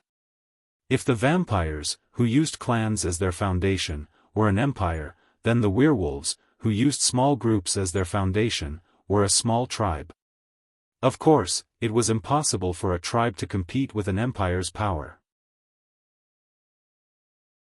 There should be a lot of people in the werewolves who saw this. For example, Henry should know this very well. Otherwise, he wouldn't have painstakingly planned for the position of the werewolves' king. Of course, this didn't exclude the possibility that Henry was purely trying to satisfy his desire for power. Looking at the kneeling werewolves, Henry suddenly smiled bitterly and shook his head helplessly. Although the battle between him and Rog hadn't officially started, the result could be announced in advance. There was no need for anything. No matter what the result of the battle between him and Rog was, it couldn't change the reality in front of him. The werewolves were completely kneeling. Well done, worthy of the fourth Hokage who single-handedly established Konoha, you win. Henry removed his werewolf form and returned to his human form, then continued to say, as the loser, I don't know if I'm qualified to make a small request. You can say it. Rog didn't directly refuse Henry. Now, it was impossible for Henry to play any tricks. From the moment the 4 purple flames formation was formed and the werewolves knelt down, the result was already determined. I underestimated you, underestimated Konoha, and overestimated my people. Everything was my own plan. I wanted to become the king of the werewolves, so I schemed against you. None of this has anything to do with them. They just trusted me and thought that I wanted to stop the vampire, so they came here. I know I'm not qualified to ask you to do anything, but the werewolves have been broken by the vampire once. If you can, I hope you can give the werewolves a chance to stand up again in the future. I don't have any satisfactory reward to give you. I hope that my insignificant life will be enough for you to be magnanimous this once. Henry put his right hand on his left chest, turned it into a claw and pierced his chest, then he grabbed it hard. Puff! A faint sound like a water ball being crushed sounded in Henry's body. Henry, with a rough face, maintained his last smile, his whole body fell forward and fell heavily to the ground. Bright red blood continued to flow from the wound, dyeing the surrounding grass red. Looking at Henry, who had completely lost his life, Rog didn't say anything. After a few seconds of silence, he turned and looked at the werewolves behind him. Give him a funeral worthy of his status. After that, Rog didn't pay attention to these werewolves, came in front of Fenrir, and asked Fenrir, those werewolves who didn't kneel, do you think it's necessary to kill them? Although he was 100% sure that Henry was not his opponent, but Henry's action of committing suicide still touched Rog a little. Henry may not be a very qualified leader, but it was undeniable that he was indeed a werewolf who cared about the future of the werewolves. It's just that he didn't choose the right way, but had the idea of killing Rog and Fenrir. Let them live, their tribe is quite pitiful. After thinking seriously for more than 10 seconds, Fenrir gave his answer. Since you've said so, then let's spare their lives.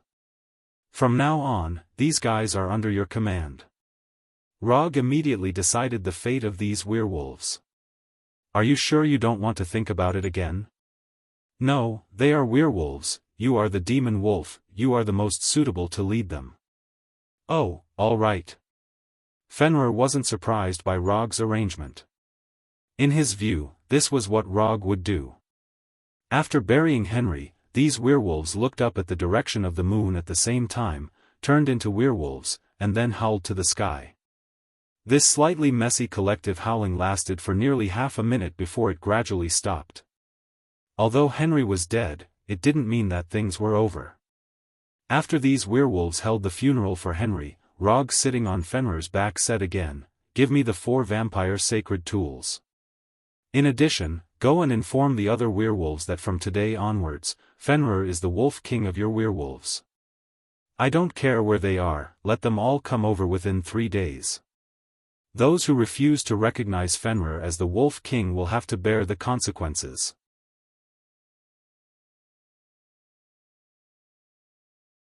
Chapter 492. Beverly Hills Hotel, in a 5-star suite. Because the vampire issue had not been resolved, Rog extended the suite for a month when he was at Konoha's headquarters to make it easier for him to live in the future. At this time, he was sitting alone in the suite's living room, looking at the 4 vampire sacred tools that Henry used to lure him into the trap. Bone harp, butcher's knife, ghost lantern, poison bottle. It had to be said that the vampire was a bit too casual when naming the sacred tools. However, Rog could completely understand the vampire's approach, because to a certain extent, he also had naming difficulties. Xiao Hei had a deep understanding of this. Throwing these messy thoughts to the back of his mind, he opened the box containing the bone harp. Bone harp, if one only looked at the name, one would think that this was a sacred tool that looked like a harp. But in fact, the bone harp was an ancient rib. Yes, it was a set of ribs, a complete set of ribs with a spine. The reason why this set of ribs had the name bone harp was purely because when the bones were stained with blood, they would make a creaking sound, making the creatures who heard the sound fall into a state of weakness and weakness. In addition to this sound that was similar to the sound of weakening magic, the bone harp had another function. As long as the bone harp was worn on the body, one would have a set of bone armor with amazing defensive power. After putting the ribs that belonged to some unlucky person back into the box, Rog took out the butcher's knife that was said to have killed 5 million people from another box. The butcher's knife, also known as the angel's thorn, was a weapon that was similar to a fist. Rog did not believe that the butcher's knife had killed 5 million people. The butcher's knife may have killed a lot of people, but the number of 5 million was obviously an exaggeration. Although he did not know when the butcher's knife was made, even in the current era where the population was far more than before, 5 million people was a very exaggerated number. Compared to the bone harp, the butcher's knife's effect was much simpler. The butcher's knife could curse the souls of the killed and imprison them, making these souls the slaves of the butcher's knife's owner. It was said that holding the butcher's knife was equivalent to having 5 million undead warriors. But until now, no one had ever successfully summoned the undead warriors. For some reason, the image of the goddess of death appeared in Rog's mind when he was playing with this bayonet-shaped butcher's knife. Alas, I don't know where the eldest princess of Asgard went after leaving Jotunheim. If it were her, she would definitely be able to confirm if there were 5 million undead warriors in butcher's knife. Compared to the bone harp and the butcher knife, which were obviously not good weapons, the ghost lantern and the poison bottle looked much more normal.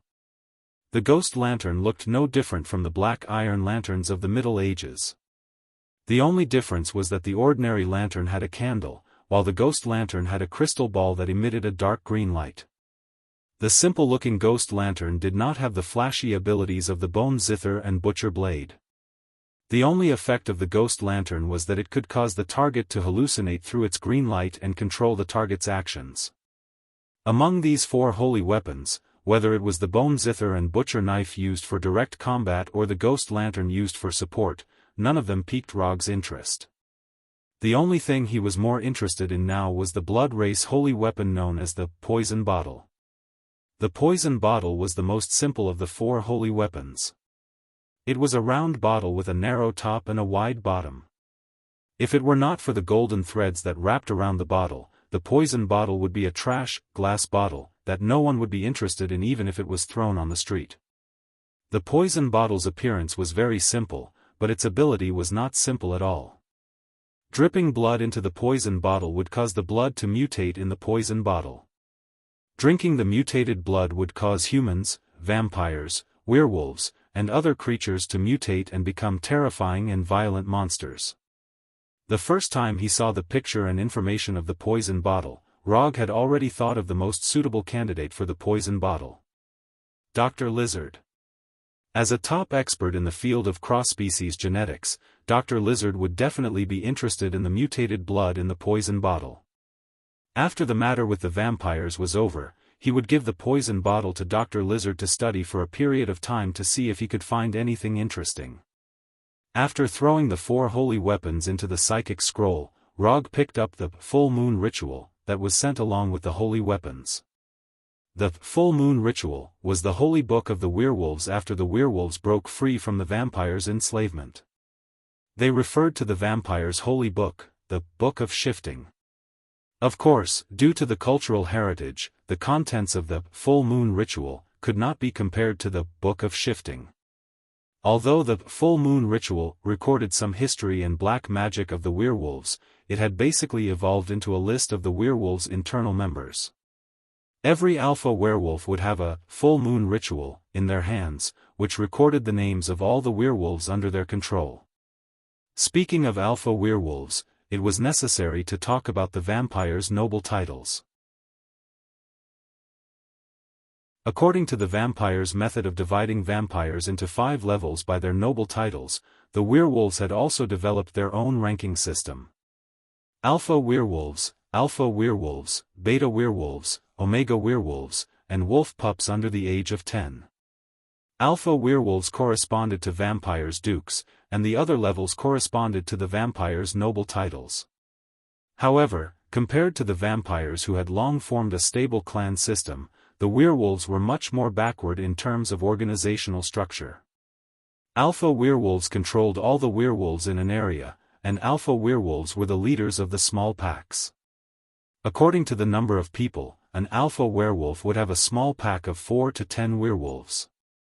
Werewolves were dark creatures, but compared to vampires who had a long lifespan, their individual strength was relatively weaker. After all, as they grew older, they would be able to learn more abilities. In terms of learning black magic, vampires were far more talented than werewolves. If it were not for the vampires' low fertility and the strict embrace restrictions, werewolves would have been beaten up by vampires long ago. Currently, there were a total of 5 alpha werewolves in North America, including the dead Henry.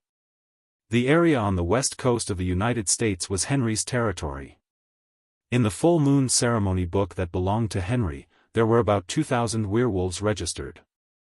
Among the werewolves he brought here tonight, only about 200 were his subordinates, that is, the werewolves who never knelt down.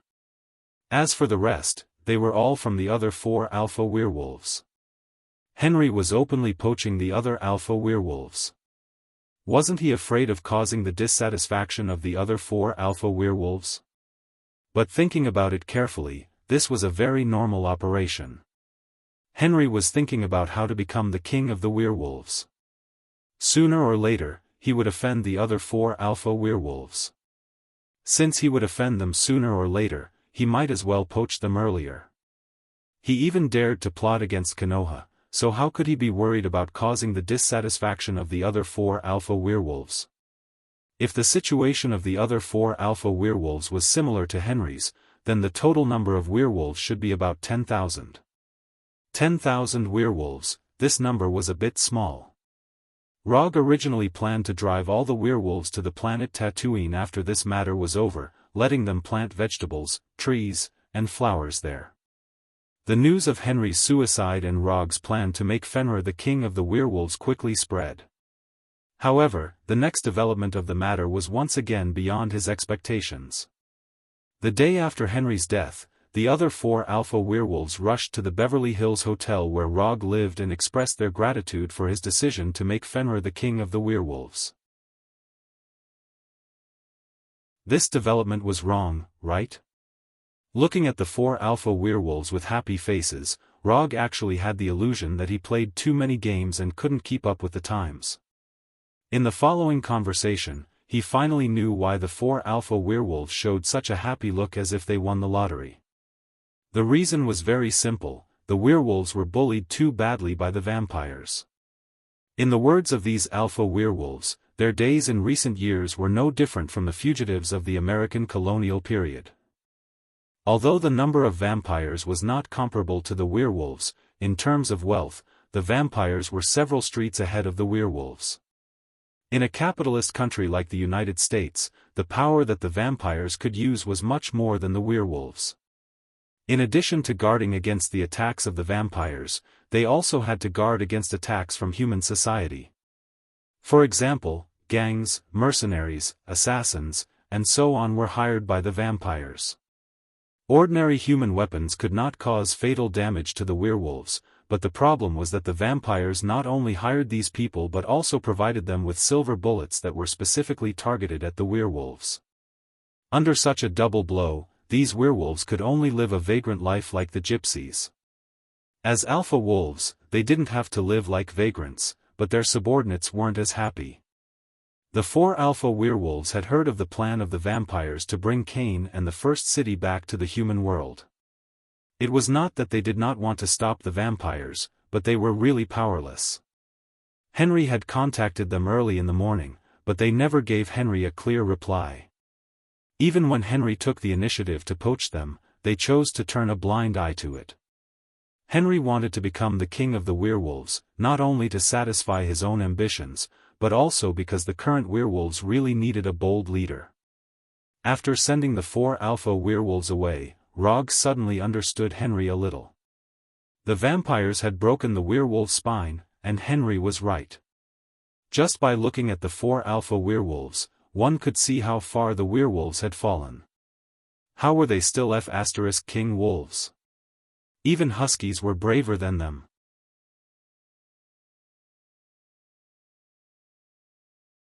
Chapter 493. After knowing the true thoughts of the 4 alpha werewolves, the first thing that came to Rog's mind was not that these werewolves were pitiful, but that these werewolves were really disappointing. To put it bluntly, the current werewolves were simply sorry for their ancestors. If those werewolves knew that the freedom of their clan that they fought for with their lives had fallen to such a group of juniors, they might have preferred to do nothing. At least this way, the werewolves would not become stray dogs. Although these werewolves were really pitiful, Rog did not intend to stand up for them. He had always believed in one sentence, that is, God helps those who help themselves. If you don't work hard, don't expect others to help you. Although this approach was slightly cruel, it was the basic principle that maintained the operation of the world. For a simple example, it was like borrowing money from the bank. If you want to borrow money from the bank, you have to make yourself valuable first. The bank was not a philanthropist, it would not lend money to people who had nothing. Similarly, the world was not a philanthropist. If you want to change your fate, you have to risk your life to make yourself more valuable. If you can't do this, don't blame the world for being cruel. Although these werewolves were still a little useful in Rog's eyes, they were far from enough to make Konoha fully help them. Konoha would not let others bully its own people, but Konoha would not raise waste.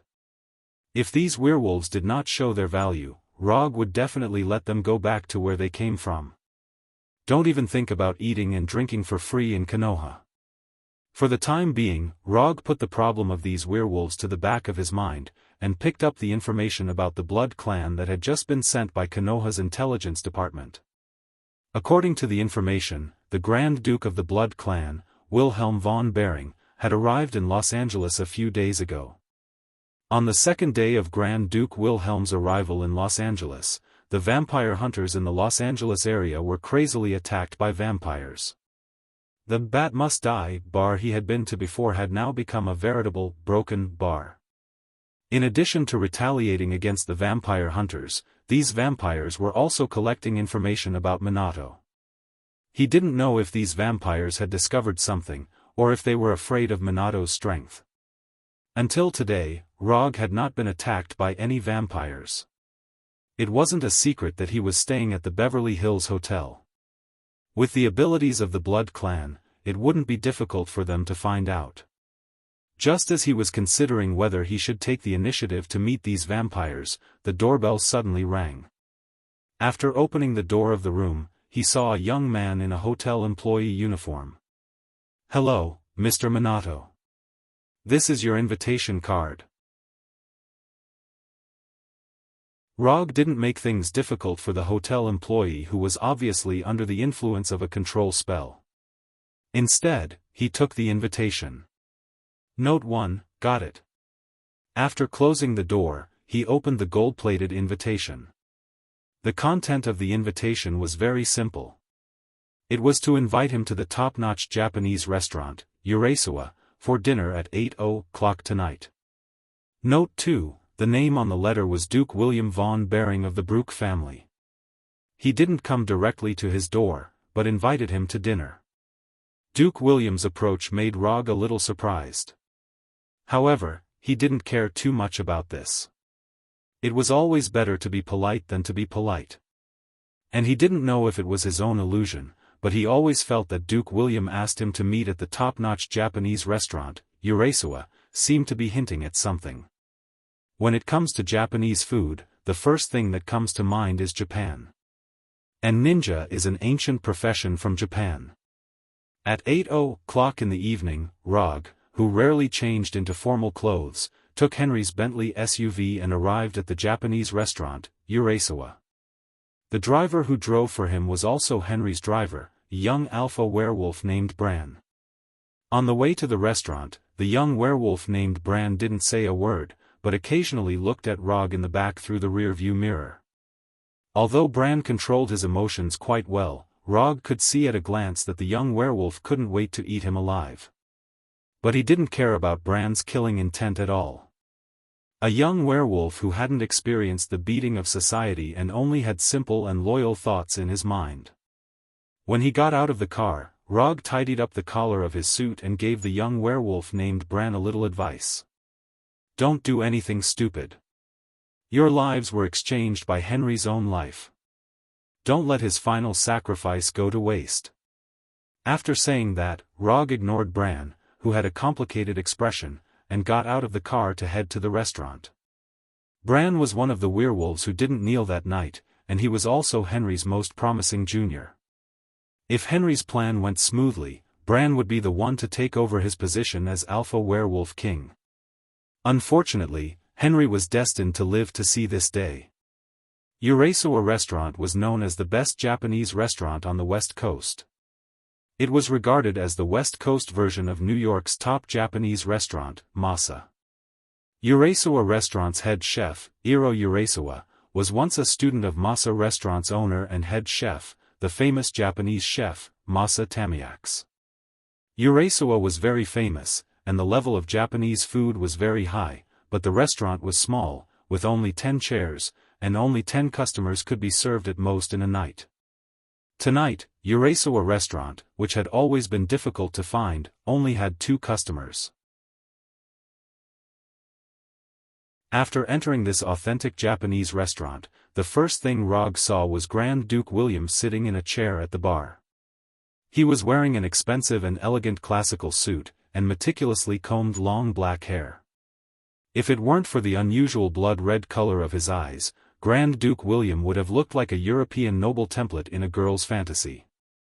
In addition to Grand Duke William, there was only Urasawa's head chef, Iro Urasawa, who was wearing a traditional Japanese chef's costume in the restaurant. However, this famous Japanese chef was like a child who had been reprimanded by an adult at this time. He stood shivering inside the kitchen counter and looked down at the surface of the kitchen counter. "Should I call you Namikaze Minato, or Rog?" When Rog entered the restaurant, Grand Duke William took the lead and asked. His tone was very calm, without the slightest pressure, nor would it make people feel the slightest bit nervous. "It doesn't matter which one you call me," Rog replied, and then came to a chair next to Grand Duke William and slowly sat down. "Let's start." After Rog took his seat, Grand Duke William ordered Chef Iro Urasawa. Although his tone was calm, the feeling it gave people was completely different. When talking to Rog, his tone didn't give people any pressure, just like a conversation between friends. But when talking to Chef Iro Urasawa, his tone was full of a sense of command, as if he was ordering his subordinates. You don't have to be so harsh on ordinary people. If the chef is nervous, he won't be able to make good dishes. As soon as his voice fell, Rog's chakra came to Chef Iro Urasawa's body, dispelling the pressure of Grand Duke William for him. "Does an existence like you still care about the life and death of ordinary people?" Grand Duke William turned his head to look at Rog and asked with a smile. "Except for the gods, we are all mortals, and you and I are the same." Although he has far more power than ordinary people, Rog doesn't think that he is nobler than ordinary people like the Blood Clan. On the contrary, he cherishes his current human identity. It's a bit interesting. If we didn't meet in this environment, you and I might have become good friends. At this time, Grand Duke William was not as violent and cold-blooded as the rumors said.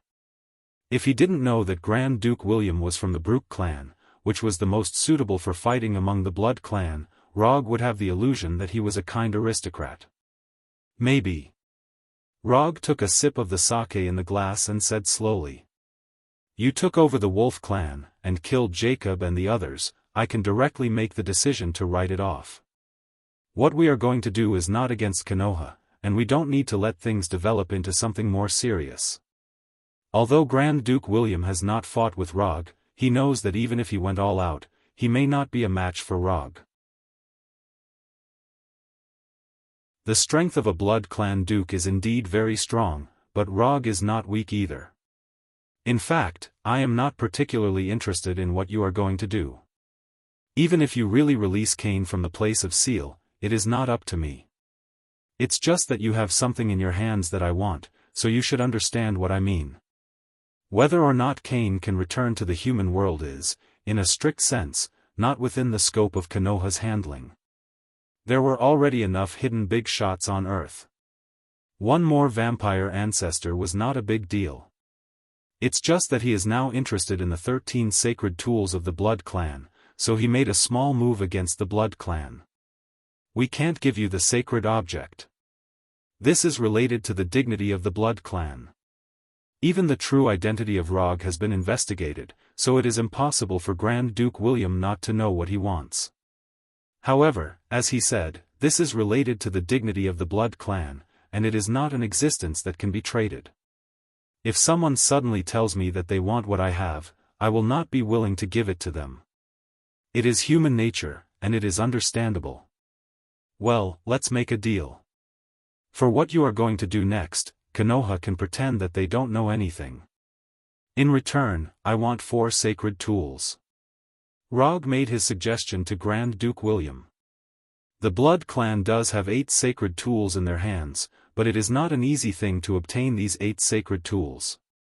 This is not a matter of eliminating the Blood Clan, but that eliminating the Blood Clan may not be able to get the sacred tools. If the Blood Clan is unwilling to surrender and would rather die than be willing to give up the sacred tools, Rog will not be able to find them all over the world. Finding things is not an easy thing. Not to mention that the person who hid them knows magic. For sacred tools in exchange for Konoha not to make a move. I have to say that you are a person who is not willing to suffer any losses. Of course, Grand Duke William knew why Rog had such a proposal. He was afraid that he would not get anything in the end, so he chose to compromise in advance. But I still say the same thing. We will not give up the sacred tools. This is related to the dignity of the Blood Clan. In the end, Grand Duke William rejected Rog's proposal. Don't refuse so quickly. I know that this proposal seems to be a loss for you, but think about it carefully. You are not without any gains. Let's put it this way. If Konoha stops you with all its strength, you will never have the chance to complete the plan. So you have to think about it differently. You are not losing the 4 sacred tools, but using these 4 sacred tools in exchange for a chance to smoothly welcome back the ancestor. If you exchange, you still have a chance to welcome back the ancestor. If you don't exchange, you really have no chance at all. Saint artifacts are precious, but compared to the progenitor, they are nothing. If your ancestor returns smoothly, you can have as many sacred tools as you want. At this time, Rog was like an unscrupulous salesman who was trying to trick the elderly to buy health products. He was trying to trick Grand Duke William, an old man who had lived for hundreds of years. You are secretly changing the concept. In the end, you still want to take away the sacred tools. As an old monster who had lived for hundreds of years, Grand Duke William was not moved at all. You can think of this as secretly changing the concept, but compared to secretly changing the concept, I prefer to call this a forced sale. Since Grand Duke William was unmoved, Rog had no intention of continuing to fool him. He directly said his true thoughts. You can think whatever you want. Anyway, I am going to do this business. Rog would not have the slightest psychological burden to bully dark creatures.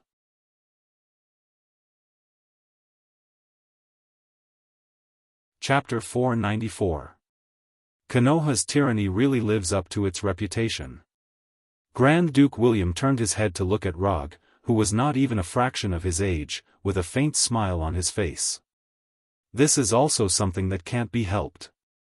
If Konoha is not tyrannical, it will not be able to suppress those monsters in the dark. Rog replied with a smile. Looking at Rog, whose expression did not change, and who completely grasped the initiative, Grand Duke William did not speak. He picked up the sake in front of him and slowly took a sip. Along with Grand Duke William's silence, the small dining hall fell into a strange silence. The slight sound of the restaurant's chef making sushi became the only source of sound in the restaurant at this time. After a few minutes of silence, Grand Duke William spoke again. The matter of the sacred tool is of great importance. I need to discuss it with the other Grand Dukes before I can decide. No problem, I'll give you 3 days. After saying that, Rog directly got up and left this famous top-notch Japanese restaurant on the west coast, without any intention of tasting the sushi. When Rog's figure disappeared from the restaurant, Grand Duke William, who had a pleasant expression just now, immediately changed his expression. His expression was as cold as an iceberg in Antarctica that has not melted for thousands of years. Inform the other clans, let them bring the elites of their clans over, the peace talks have failed. Grand Duke William, who was sitting in the chair, did not get up, as if he was giving orders to the air. Then, he raised the wine glass in front of him again and drank the sake in it. The moment he put down the wine glass, his figure also disappeared strangely from the restaurant like a chalk painting being erased. After returning to the Bentley SUV driven by Bran, Rog took out his mobile phone and sent a message to the Punisher at Konoha's headquarters. In 3 days, bring the Abomination and the Red Tank, as well as 10 teams of special forces to Los Angeles. The weapons will be specially made for vampires. After sending the message, he said to Bran, "Go to the factory in the suburbs." After saying that, he directly closed his eyes and began to empty his mind. Although Grand Duke William said that he wanted to discuss with the other Grand Dukes, his real subtext was that there was no room for discussion on this matter. Rog understood what he meant and gave him 3 days to do so. These 3 days did not refer to waiting for them for 3 days.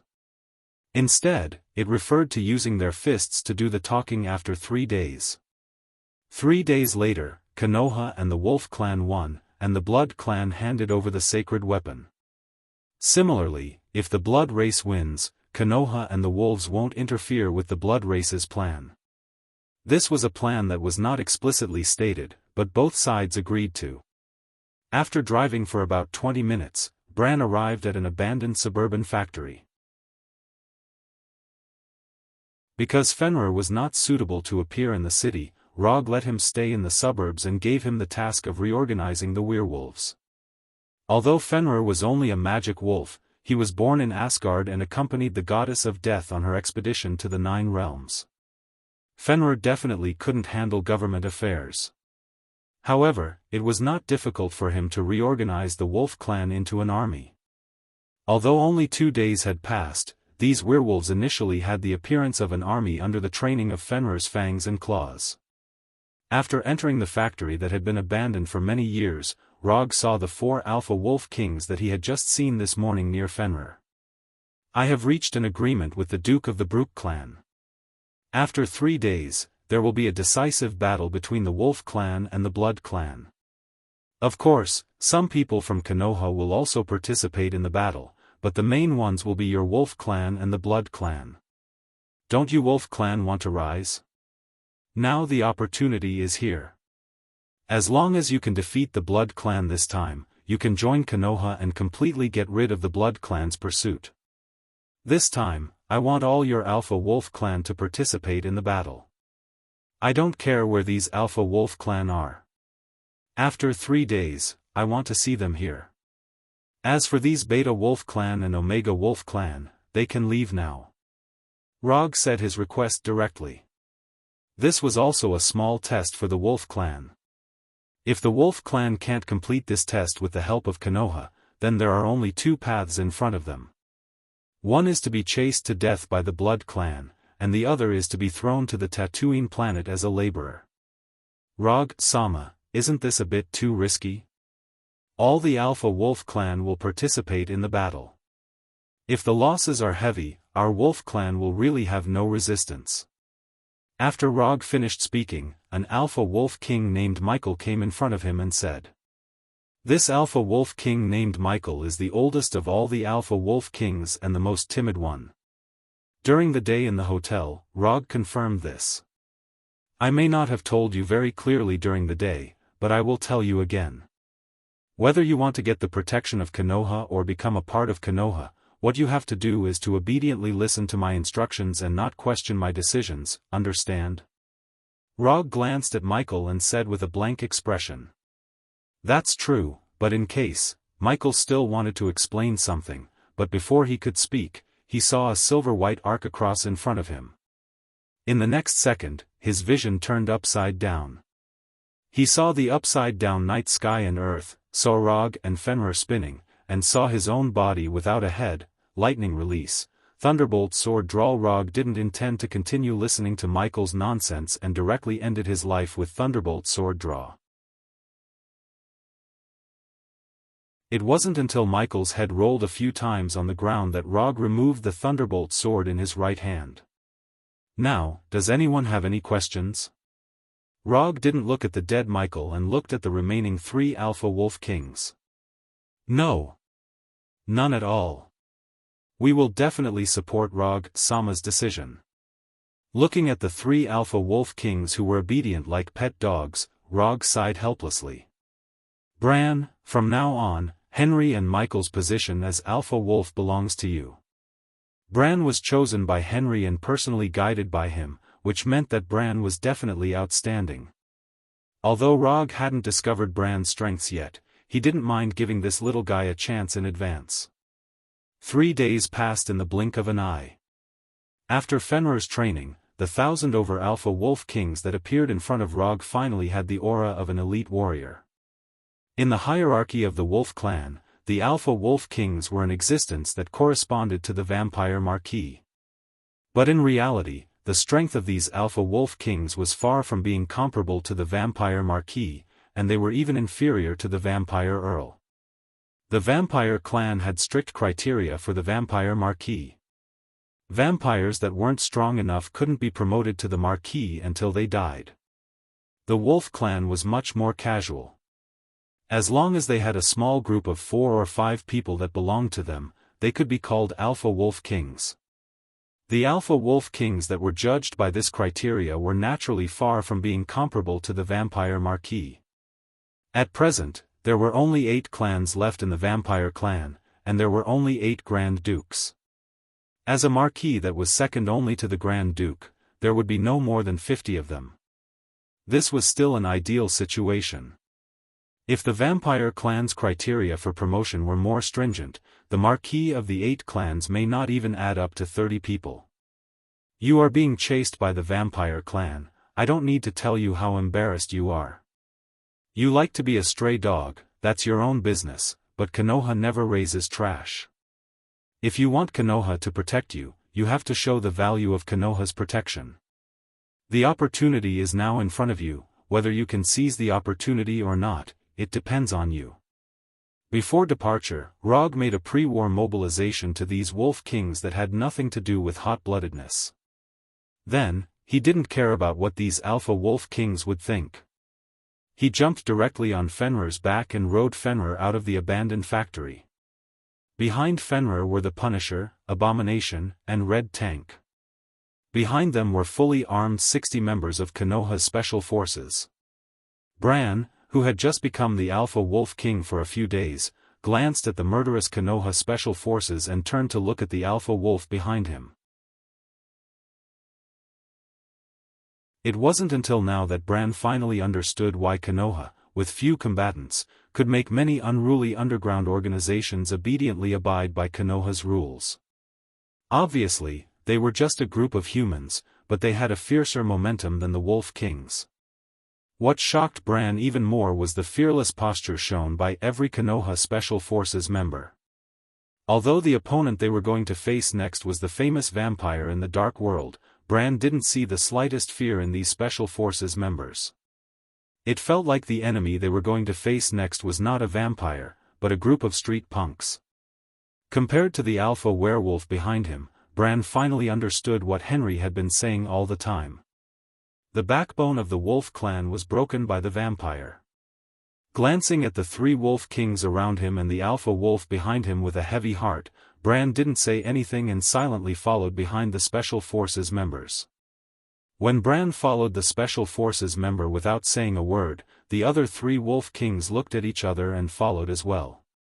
During the day, Grand Duke William sent a letter of challenge with the time and place written on it. Grand Duke William didn't say anything about the tactics, nor did he say any superfluous nonsense, he just wrote the time and place on it. The only interesting thing was the signature of the letter of challenge. The 13 Vampire Clans. Grand Duke William didn't use his own name, nor the name of the 8 vampire clans, but the name of the 13 vampire clans. Signing in the name of the 13 vampire clans means that in the eyes of the vampire clans, this is the ultimate battle for the future of the clan.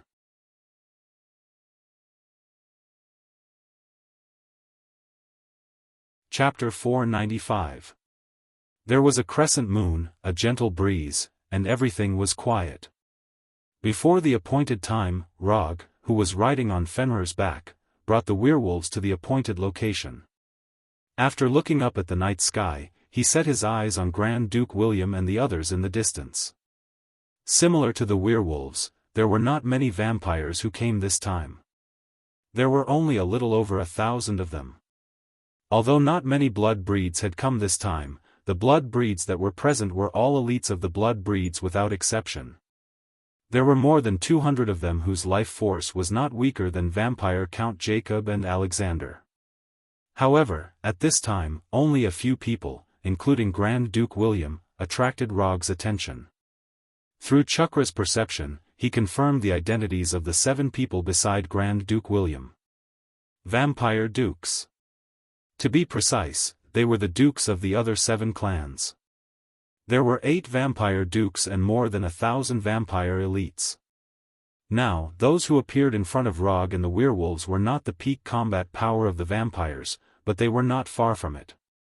While Rog was observing the situation on the vampire side, Grand Duke William and the others were also silently observing Konoha and the werewolves. Grand Duke William and the others were not surprised that Rog only brought a little over 1,000 werewolves. 2 days ago, they already knew that Rog only left the alpha werewolves behind. Since both sides had arrived, the next thing to do was naturally to start fighting. Whether it was Rog, Grand Duke William, or the other vampire dukes, none of them had the intention to challenge before the battle. They raised their right hands tacitly and then waved it down. Da-da-da-da-da, awo. Awo. Awo. The howls of the werewolves and the endless gunshots rang out at the same time, breaking the silence of the night.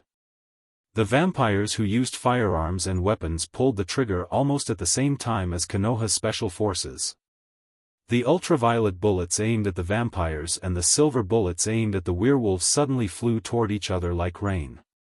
At the moment when the gunshot sounded, the werewolves behind Konoha's special force members quickly turned into wolves, and then like real beasts, they ran towards the vampire in the distance. The werewolves charged forward, and the vampires on the other side also started to cast black magic that was extremely unique to the blood race. Bats soared into the sky one after another, and the vampires disappeared one after another like shadows. The crimson light of magic continued to shine, lava-like fireballs, blood-red lightning, scarlet tornadoes. It was as if the vampires were performing a fireworks show as they threw out the spells in their hands one by one. The silver bullets and magic created a net of death in front of the charging werewolves, crazily harvesting their flesh and lives. "You two, go and help them," Rog said to the abomination and red tank as he watched the werewolves fall one by one. "No problem." The red tank's reply was as concise as ever.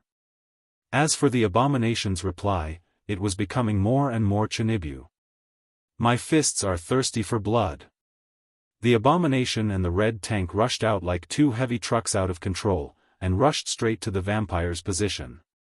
With their completely unreasonable physique, the abomination and the red tank were like 2 sharp knives that pierced through the vampire's line of defense, and directly crashed into the vampire's position. With the abomination and the red tank opening the way, the werewolves who were desperately charging finally rushed through this critical distance, and the battle became the close combat that they were best at. As the werewolves continued to rush into the vampire's position, the sound of gunshots from the vampire's side became more and more sparse, and the large-scale attack magic almost completely disappeared. When the werewolves rushed out, Rog patted Fenrir's back and said softly, "You go and play." After that, he jumped down from Fenrir's back and jumped to the Punisher's side. "Awo."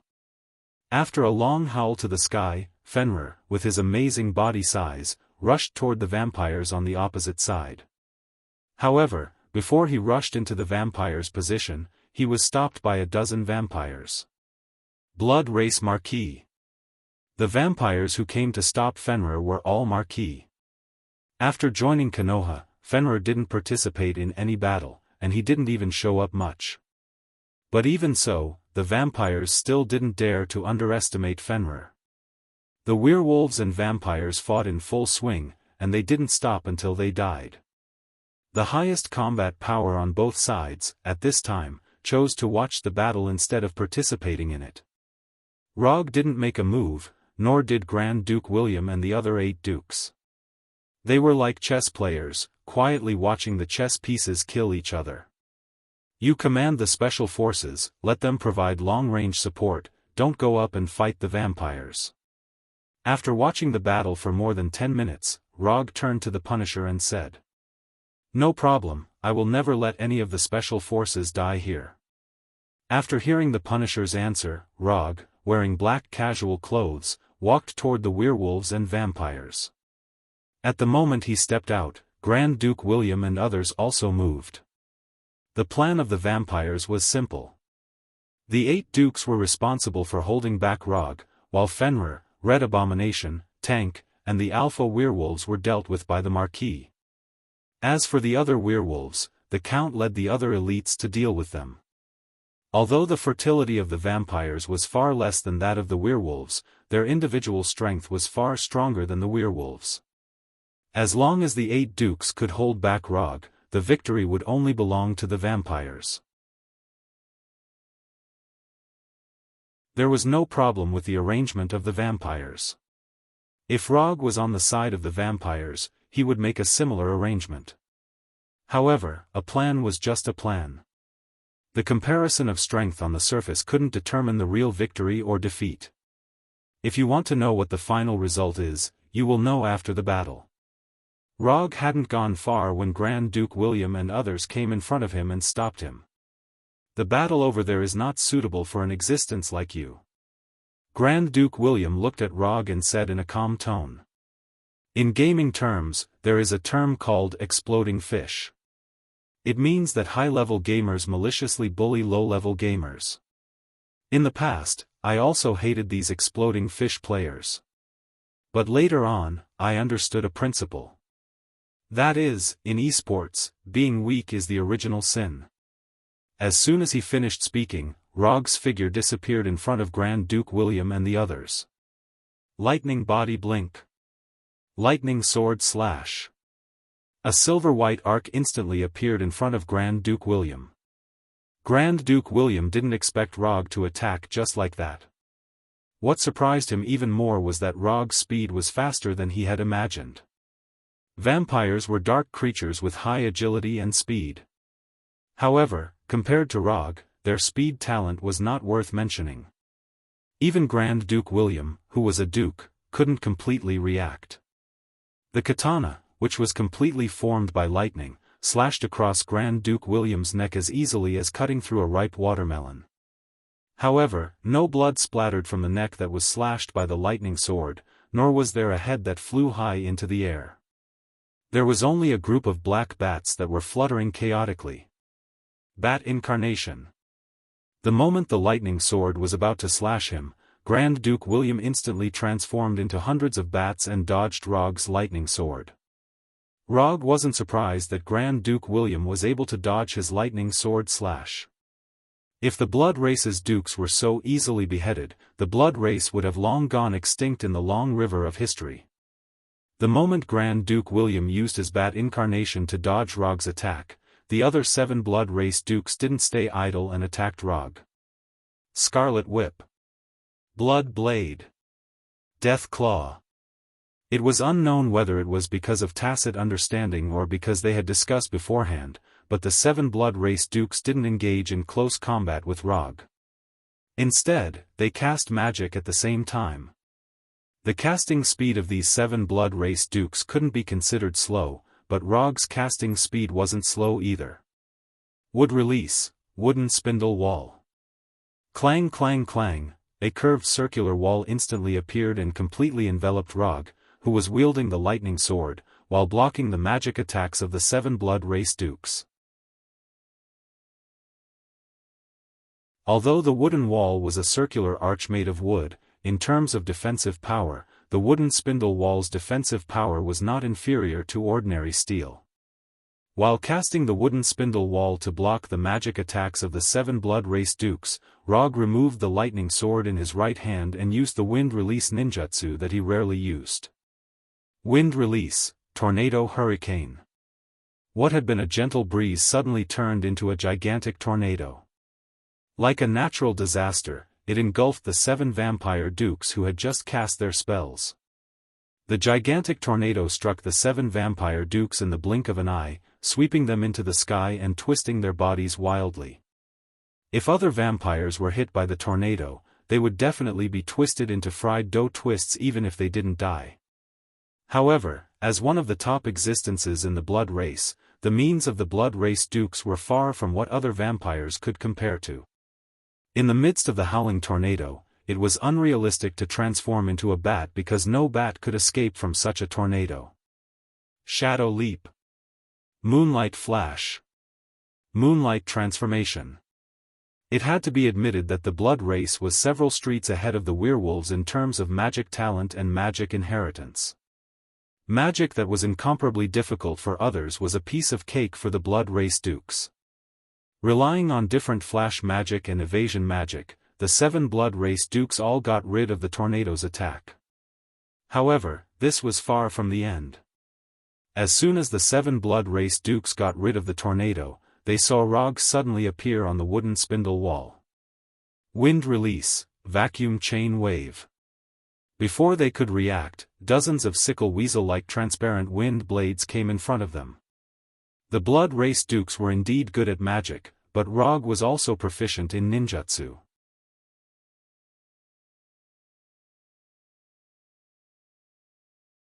Chapter 496. Not only were the 7 vampire dukes attacked by the sickle weasel-like wind blades, but even the bats that Grand Duke William had transformed into were also hit. Whoosh!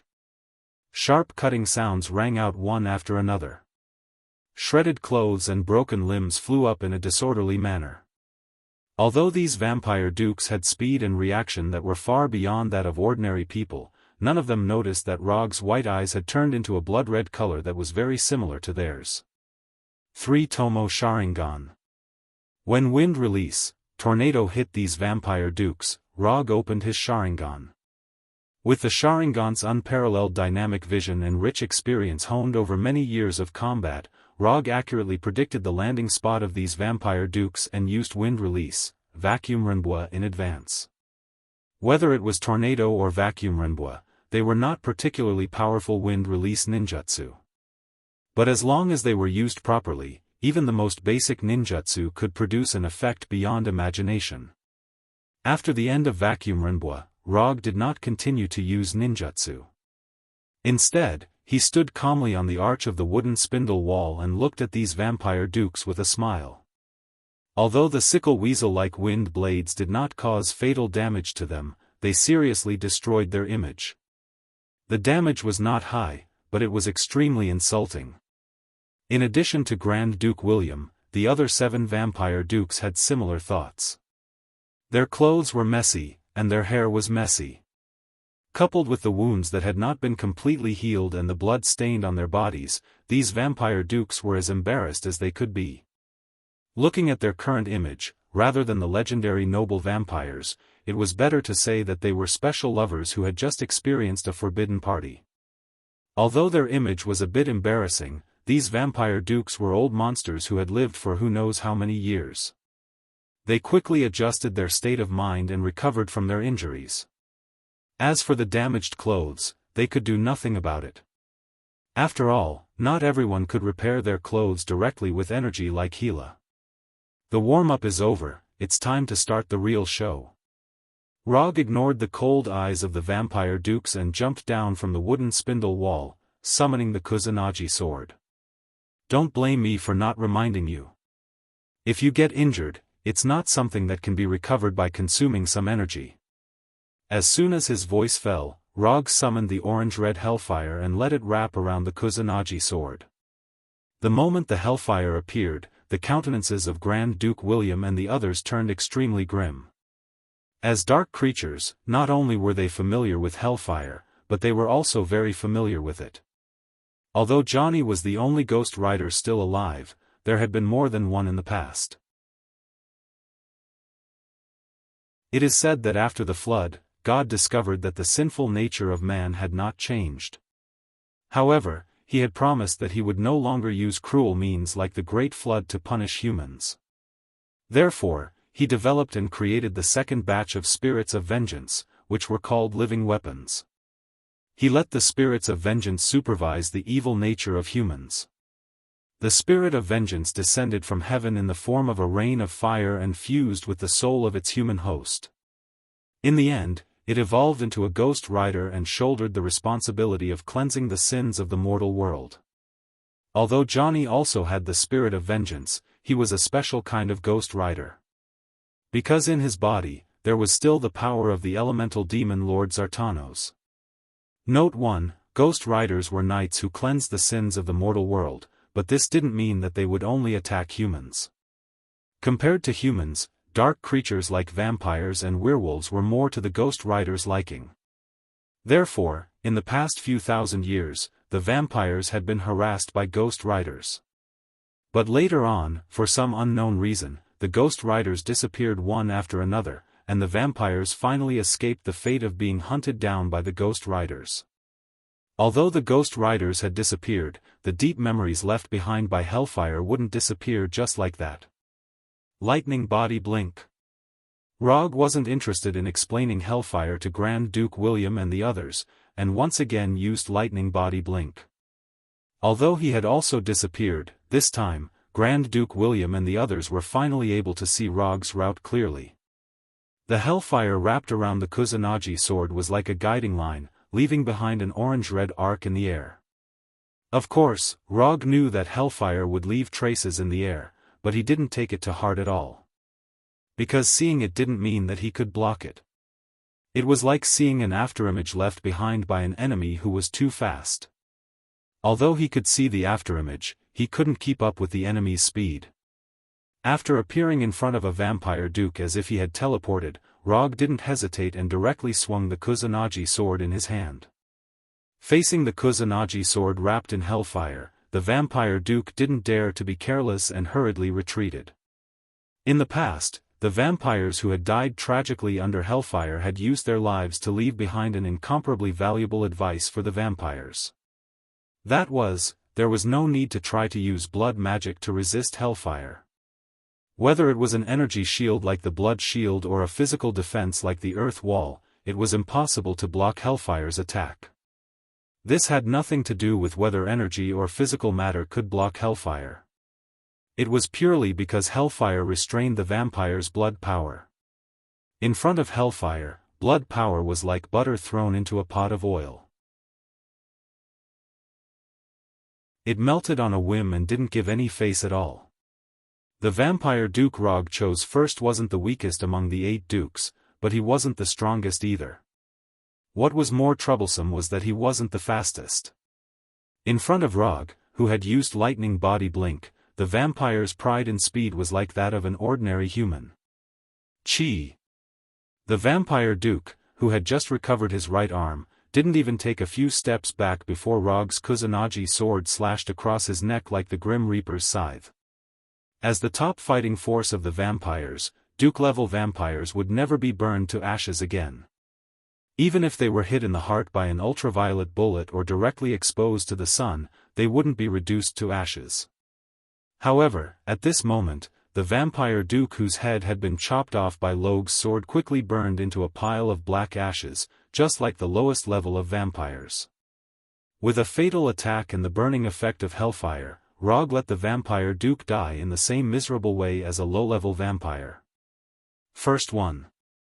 After dealing with the vampire Duke, Rog said softly in a voice that Grand Duke William and the others could hear. Fried fish. This was the game term he had explained to Grand Duke William and the others just now. However, what Grand Duke William and the others didn't know was that the fried fish Rog was talking about wasn't him bullying the marquises or count-level vampires, but the 8 vampire dukes. Bullying the marquises and counts was fried fish to him. Bullying the dukes like Grand Duke William was also fried fish. Since they were all fish, there was no need to care too much about the level of the fish. After all, in front of kings, silver and gold were the same. Wait, maybe we can talk again. After watching a vampire duke die in Rog's hands, Grand Duke William realized how big the gap was between them and Rog. Talk again? I gave you a chance 3 days ago, but unfortunately, you didn't cherish it. As soon as he finished speaking, Rog disappeared again. Just as Grand Duke William was about to look around to see which duke would be chosen by Rog, Rog appeared in front of him like a ghost. Among these dukes, Grand Duke William was the only vampire duke who had dealt with Rog. However, this didn't mean that Rog would have any friendship with him and exclude him from the list of targets. Although Grand Duke William didn't expect to be Rog's second target, his reaction speed wasn't slow at all. In fact, he was even faster than the dead duke. In terms of strength, Grand Duke William was definitely the strongest among the 8 dukes. The Brook clan was the clan that was best at fighting among the blood breeds. As the Duke of the Brook clan, Grand Duke William's combat experience and skills were naturally the strongest among the Brook clan. Just as the Kusanagi sword was about to hit him, Grand Duke William made a decision that even Rog praised. Grand Duke William didn't choose to retreat or dodge. Instead, he took the initiative to step forward and close the distance between himself and Rog. One had to admit that Grand Duke William's idea was very creative and effective. In terms of combat, the Kusanagi sword was definitely a close combat weapon. However, this didn't mean that the Kusanagi sword would be perfect in close combat. When the distance was shortened to the point where they were almost face to face, the Kusanagi sword would be limited by the distance and unable to display the effects it should have. This was also why a dagger was more useful than a sword in a real close combat. Relying on this method of closing the distance, Grand Duke William perfectly avoided the Kusanagi sword attack and blocked Rog's right hand with his left hand. Interesting. Looking at Grand Duke William, who was only 20 or 30 centimeters away from him, Rog once again praised Grand Duke William's combat intuition and fighting skills. After his right hand was blocked by Grand Duke William, Rog didn't hesitate and made a move that was also beyond Grand Duke William's expectations. He took the initiative to let go of his right hand and gave up the Kusanagi sword. The moment Rog let go of his right hand, Grand Duke William realized that something was wrong. But at this time, he didn't have time to change his tactics. Grand Duke William's left hand blocked Rog's right hand, while his right hand was like a sharp claw that grabbed Rog's neck. Just as Grand Duke William's right claw was about to grab Rog's neck, Rog's left hand hit his right wrist first and pushed his right hand away. Playing close combat in front of a ninja who had mastered Gentle Fist, 8 trigrams 64 palms, Rog didn't know for a moment whether to praise Grand Duke William's courage or arrogance.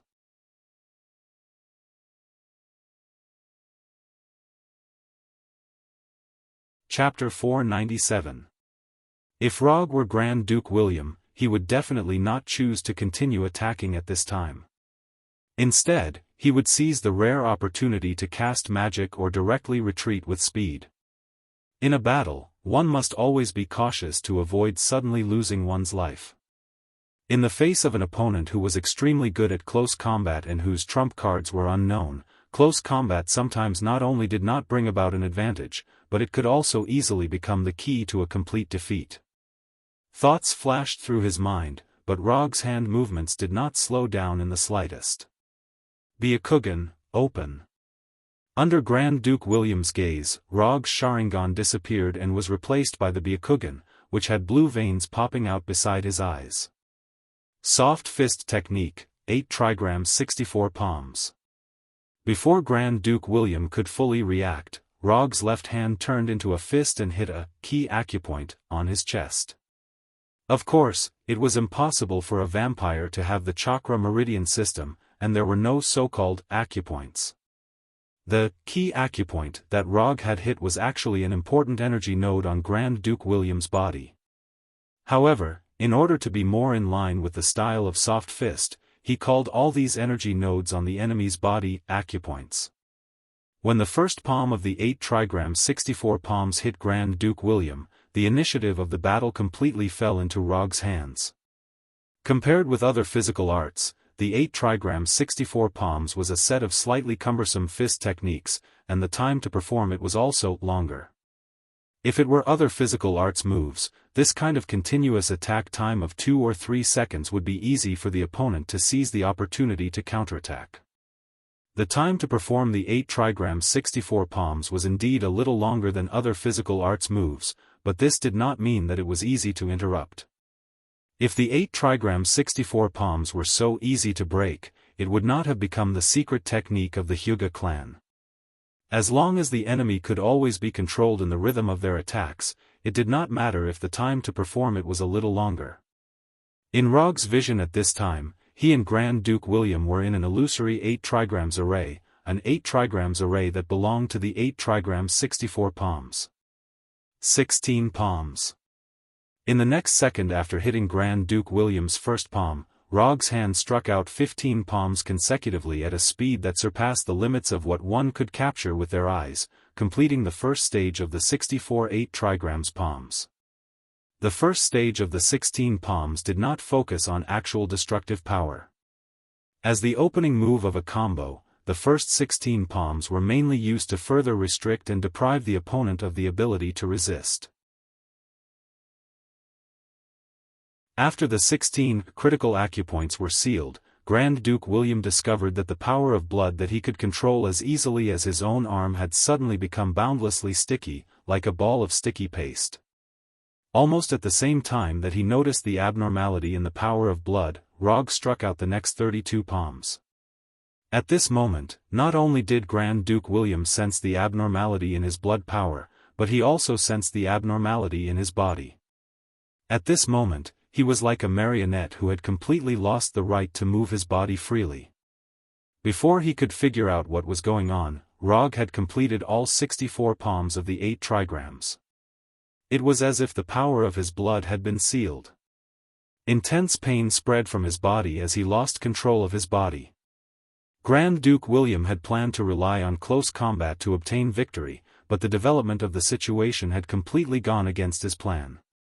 After finishing all 64 palms of the 8 trigrams, Rog could have ended the attack. However, he did not do so.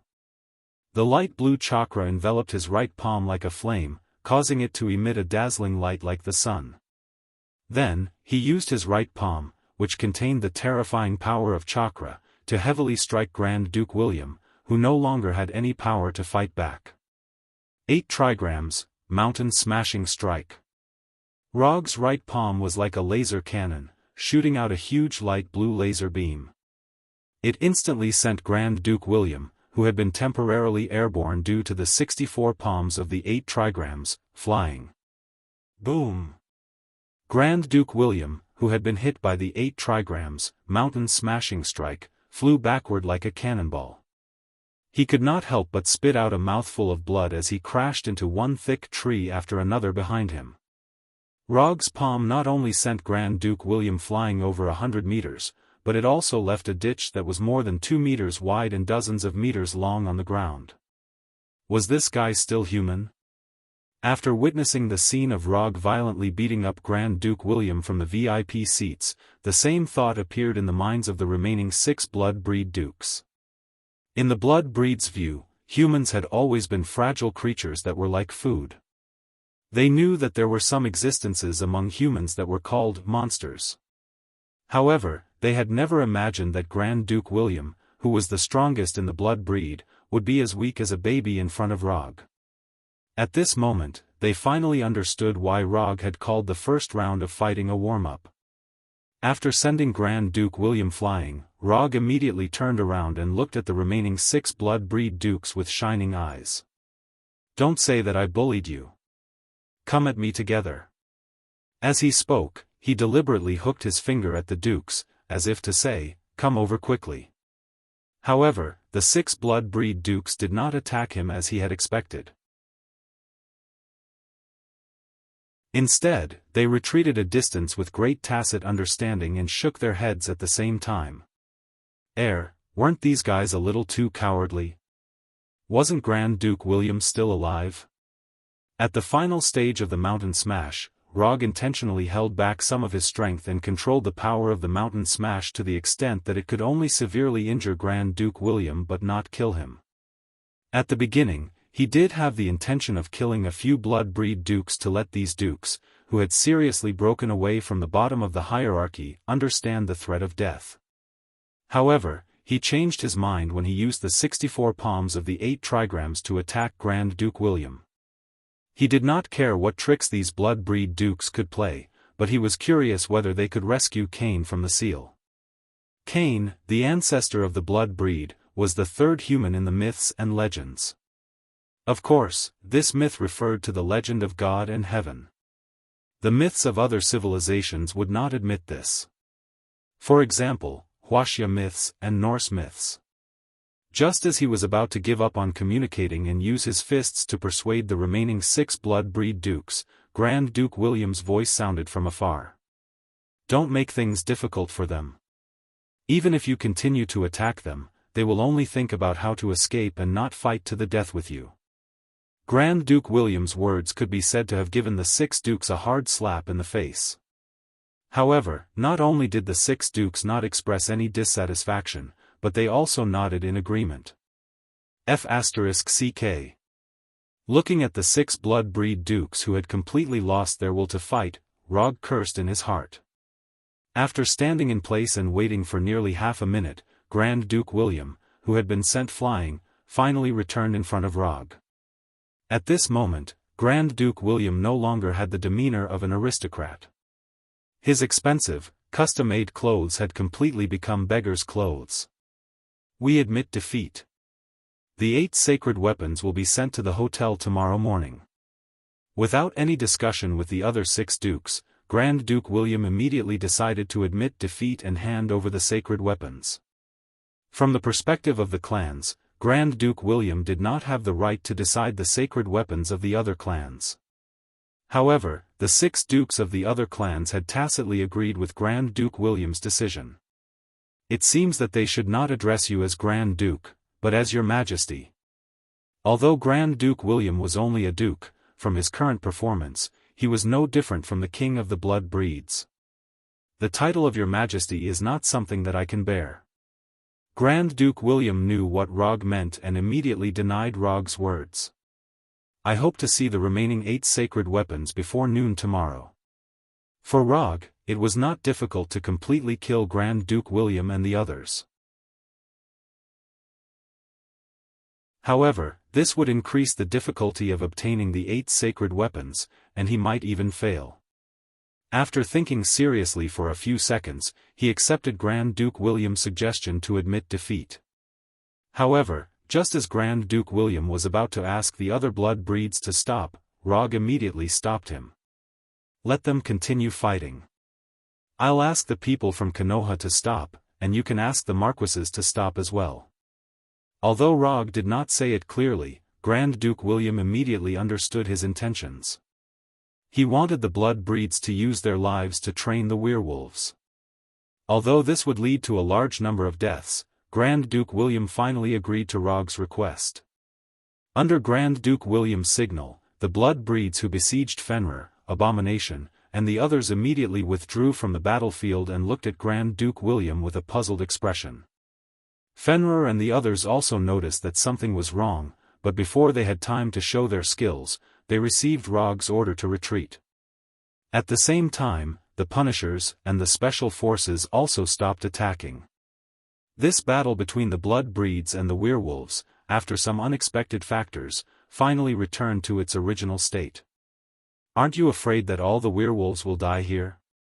Although the blood breeds withdrew from the battle, the blood breeds still had the advantage, and the number of deaths was far less than the werewolves. If they die, it can only mean that they are not suitable to join Konoha. Rog answered calmly, as if he was stating a fact that everyone knew. It's no wonder that Konoha can become a frightening fighting organization. With a director like you, how can Konoha be weak?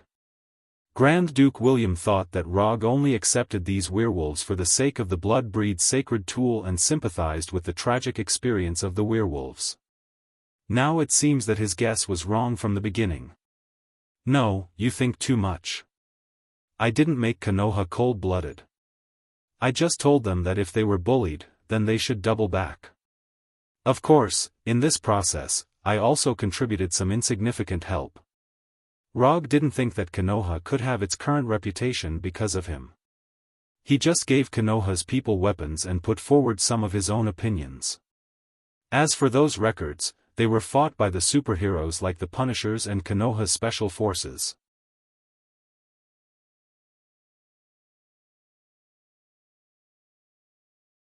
Chapter 498. When Roger had used the 8 trigrams, Mountain Crushing Strike, which had the visual effect of a laser cannon, to send Grand Duke William flying, the werewolves had thought that they would soon welcome the dawn of victory. However, within a few minutes, they found that things were developing in a direction they didn't expect at all.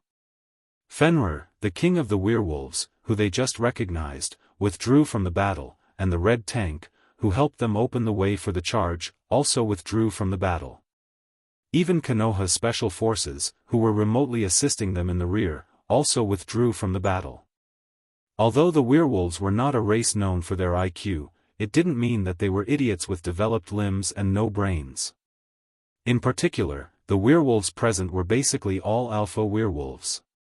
Among the beta werewolves or omega werewolves, there may be some completely brainless idiots. But the alpha werewolves who could become the leader of a small group would never be brainless. If they didn't even have this most basic thinking ability, they couldn't become alpha werewolves.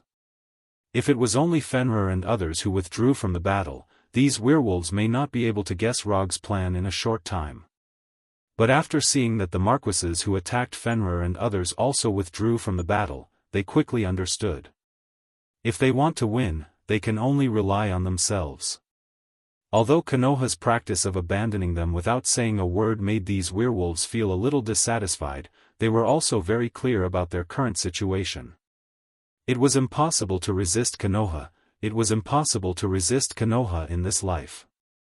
These werewolves didn't forget that the alpha werewolf king Michael only asked half a question, and his head was cut off by Rog. Even the alpha werewolf king had no power to fight back. Of course, they, the lower alpha werewolves, would have no chance. Although the Marquises of the kindred withdrew from the battle, under the leadership of those counts, the werewolves slowly fell into a disadvantageous position and lost the initiative of the battle little by little. If it weren't for the presence of the 3 alpha werewolves, the werewolves would only be defeated faster and more miserably. Although Bran inherited the position of alpha werewolf king of Henry and Michael, his strength didn't keep up with his status. Now, he was still an alpha werewolf.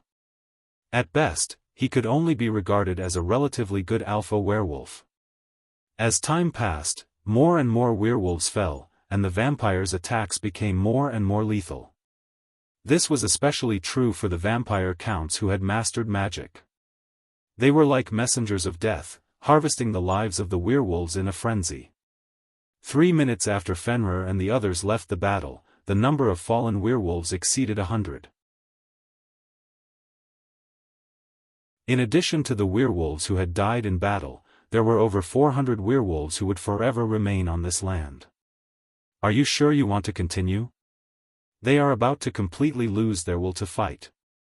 Grand Duke William calmly asked Rog as he looked at the battlefield with an indifferent expression. Looks like we're seeing something different. What I see isn't a group of werewolves who have lost their will to fight, but a group of werewolves who are about to explode. In terms of casualties, the werewolves' death rate had reached a shocking 1/3. However, Rog did not intend to end things here. When he was playing strategy games, he had a bad habit, which was that he would only use a large amount of resources to cultivate high-level troops. In his strategic system, there was no such thing as a basic troop class. Therefore, he would only cultivate a small number of high-level troops, and then they would be completely destroyed by the opponent's mixed forces composed of high-level and high-level troops. He knew that this habit was not good, but so far, he has no plans to change this habit for the time being. This can also be seen from the number of Konoha's special forces. Konoha's intelligence agency, a violent organization that has used force to defeat many opponents, has only a little over 300 combatants so far.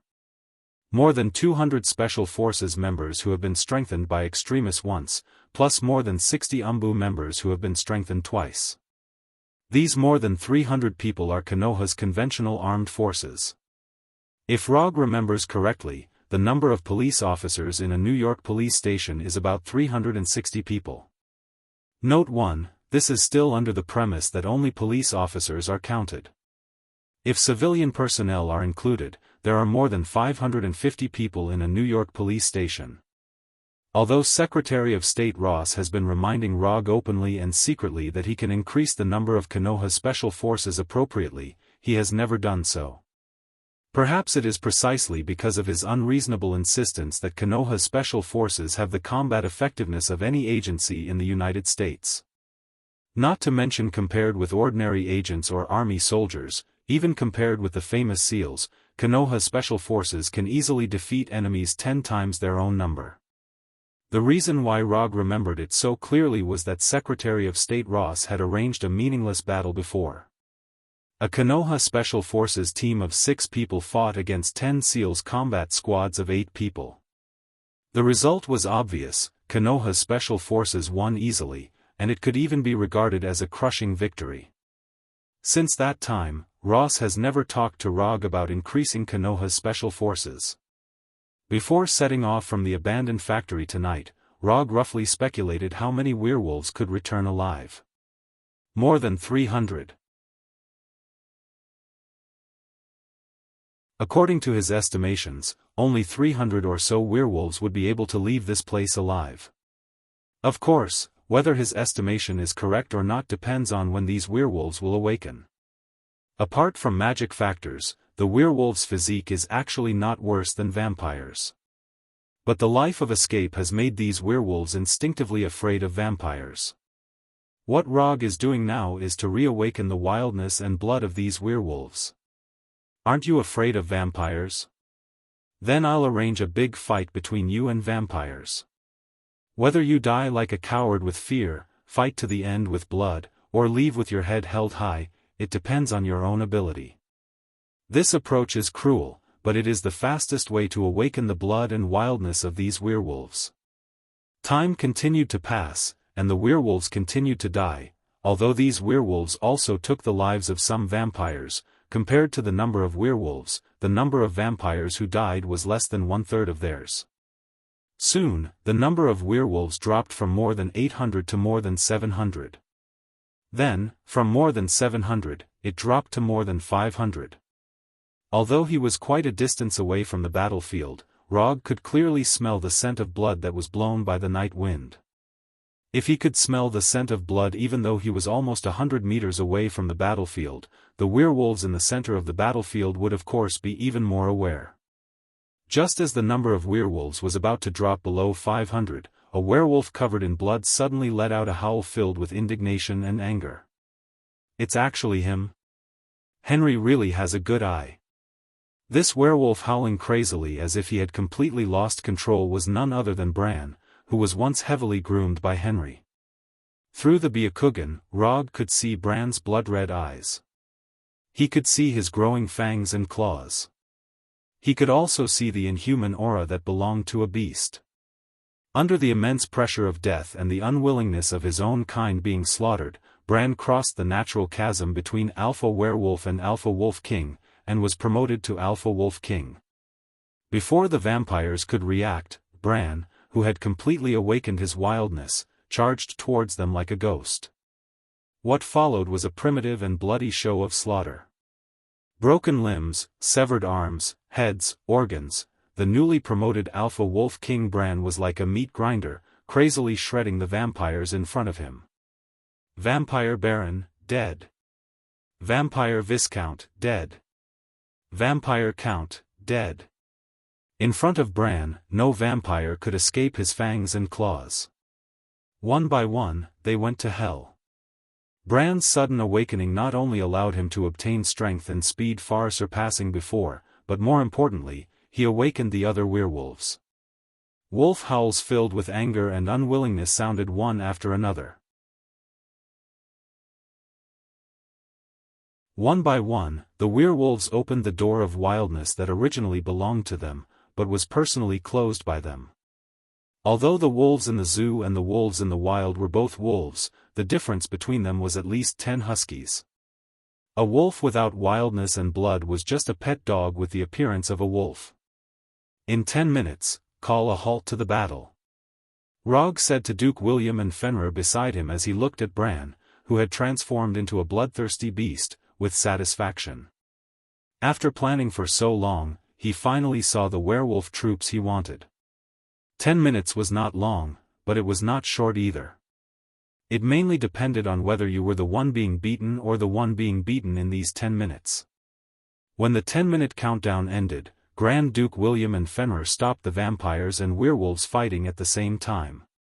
However, one of them used magic to transmit his voice, and the other directly looked up to the sky and howled. Although still unwilling, Bran, who had just been promoted to Alpha Wolf King, did not completely lose his mind. In accordance with Fenrir's howl, he stopped his attack. Remember to send the sacred tool tomorrow. After reminding Grand Duke William again, Rog jumped on Fenrir's back and rode Fenrir to the remaining werewolves. Looking at the werewolves, who were panting but still exuding a majestic killing intent, Rog nodded with satisfaction and slowly said, "Welcome to Konoha." After hearing Rog's words, the werewolves looked up at him at the same time, and then issued the most uniform howl of the night. Whoa! After this battle, only 276 werewolves left alive, and more than 800 werewolves completely stayed here. However, they were not alone, because there were more than 600 vampires who were sleeping here with them.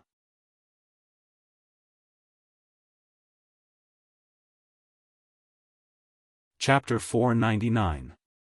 In terms of the number of deaths, the werewolves were undoubtedly the loser in this battle. But whether it was Rog or the surviving werewolves, they didn't think that they had failed. In the case of a numerical disadvantage, they had an exchange ratio of 1 to 0. 75 with the vampires, who had oppressed them for many years. For the werewolves, this was a brilliant victory that they had never imagined before. Although the number of dead alpha werewolves was indeed beyond their imagination, the surviving werewolves would no longer have any fear of vampires. Wasn't it just 4 for 3? This was not a problem at all for the werewolves, whose fertility was far superior to vampires. After the battle was over, Logue had the surviving werewolves hold a simple funeral for their fallen brethren. Then, he opened the portal back to Konoha's headquarters. Looking at the huge portal with a diameter of more than 10 meters, Bran and other werewolves pressed their right hand on their heart and saluted Rog. Under the leadership of the Punishers and other members of the Special Forces, the surviving 276 werewolves came to Konoha's headquarters, which was feared by the outside world like a tiger. When Fenrir and Xiao Hei, who were walking at the back, also entered the portal, Rog ended the portal magic that was extremely in line with Kamartaj's aesthetic style. Although the werewolf's recovery ability was good, in order to ensure that his werewolf troops would not decline due to some objective factors, Rog sent them to Konoha's headquarters for the first time. Konoha's headquarters had top-notch medical resources, which could give the werewolves the best treatment that had just experienced a bloody battle. Although the battle between the werewolves and the vampires was over, the smell of blood lingering on the grass did not dissipate for a long time. After looking around the battlefield, Rog used quantum transmission and returned to the 5-star suite of the Beverly Hills Hotel. Before getting the 8 sacred tools of the vampires, he would not leave Los Angeles for the time being. The next morning, Rog had just finished breakfast in the hotel's restaurant when he saw the messenger sent by the vampires. "Mr. Rog, good morning. My name is Peter, and I was sent by Grand Duke William to deliver a gift. The Grand Duke's gift has now arrived at the hotel parking lot. Do you want to receive it in the parking lot or directly to your room?" The messenger sent by Grand Duke William at this time was a young vampire who looked to be in his early 20s. Rog saw Peter last night. If he remembered correctly, Peter was one of the vampire marquises who attacked Fenrir last night. He was already a vampire marquis at such a young age. This vampire named Peter's future was limitless. After looking at Peter, Rog casually said, "Send it directly to my room." "Okay." After receiving Rog's reply, Peter didn't stay any longer. He immediately left the dining hall and ordered the accompanying vampires to deliver the box containing the sacred weapon to Rog's room. Although they were of the vampires of the vampires, of the vampires of the vampires of the hotel of the vampires of vampires. After sending all the sacred artifacts to Roger's room, Peter did not immediately leave the hotel. Instead, he returned to the restaurant. "Mr. Rog, the Grand Duke's gift has all been sent to your room. The Grand Duke specially instructed me to give it to you. I hope you can accept it." After saying that, Peter, who was wearing an expensive custom-made suit, took out a pure black business card from the pocket of his jacket and handed it to Rog with both hands. This pure black business card looked just like a piece of black paper. But after really getting it in his hands, Rog discovered that this business card was actually a kind of black metal he had never seen before. Not only that, but there were also magic fluctuations on the business card. Unlike other business cards, this black business card did not have any name or contact information on it. There was only a slightly complicated imprint. A solidified communication magic array. Interesting, is this the foundation of the vampires? Although Logue wasn't a professional mage, his knowledge of magic wasn't weak. Just by simply observing a few magic patterns on the imprint, he inferred the real function of this business card. This was a communication magic array that could contact Grand Duke William at any time. Of course, Grand Duke William could also contact Rog in reverse. "I'll accept the gift. Thank Grand Duke William for his generosity on my behalf." Although Peter was a vampire marquis specially arranged by Grand Duke William to deliver the vampires of the vampires of the vampires, it was not difficult to infer from Peter's previous words that he did not know what these so-called gifts were. "Okay, then I'll take my leave first." After bowing slightly to Rog, Peter left the restaurant and left the hotel with the accompanying vampires. Evil Key, Decayed Bracelet, Magic Puppet, Blood Cup, Spirit Staff, Soul Ring, Punishment Axe, Illusion Mirror. After returning to the hotel suite, Rog checked the vampires of the vampires sent by Grand Duke William. There was nothing wrong with the vampires, but the vampires of the corpse hand, which he was most curious about, was not among them. The corpse hand was said to be the left hand of Cain, the ancestor of the vampires. Because the secret of the world was hidden in his hand, it was cut off. As for whether the person who cut off the left hand was Cain himself or someone else, it was unknown. In addition to the bone harp, butcher's knife, ghost lantern, and poison bottle obtained from the werewolf, Rog now has 12 of the 13 vampires of the vampires.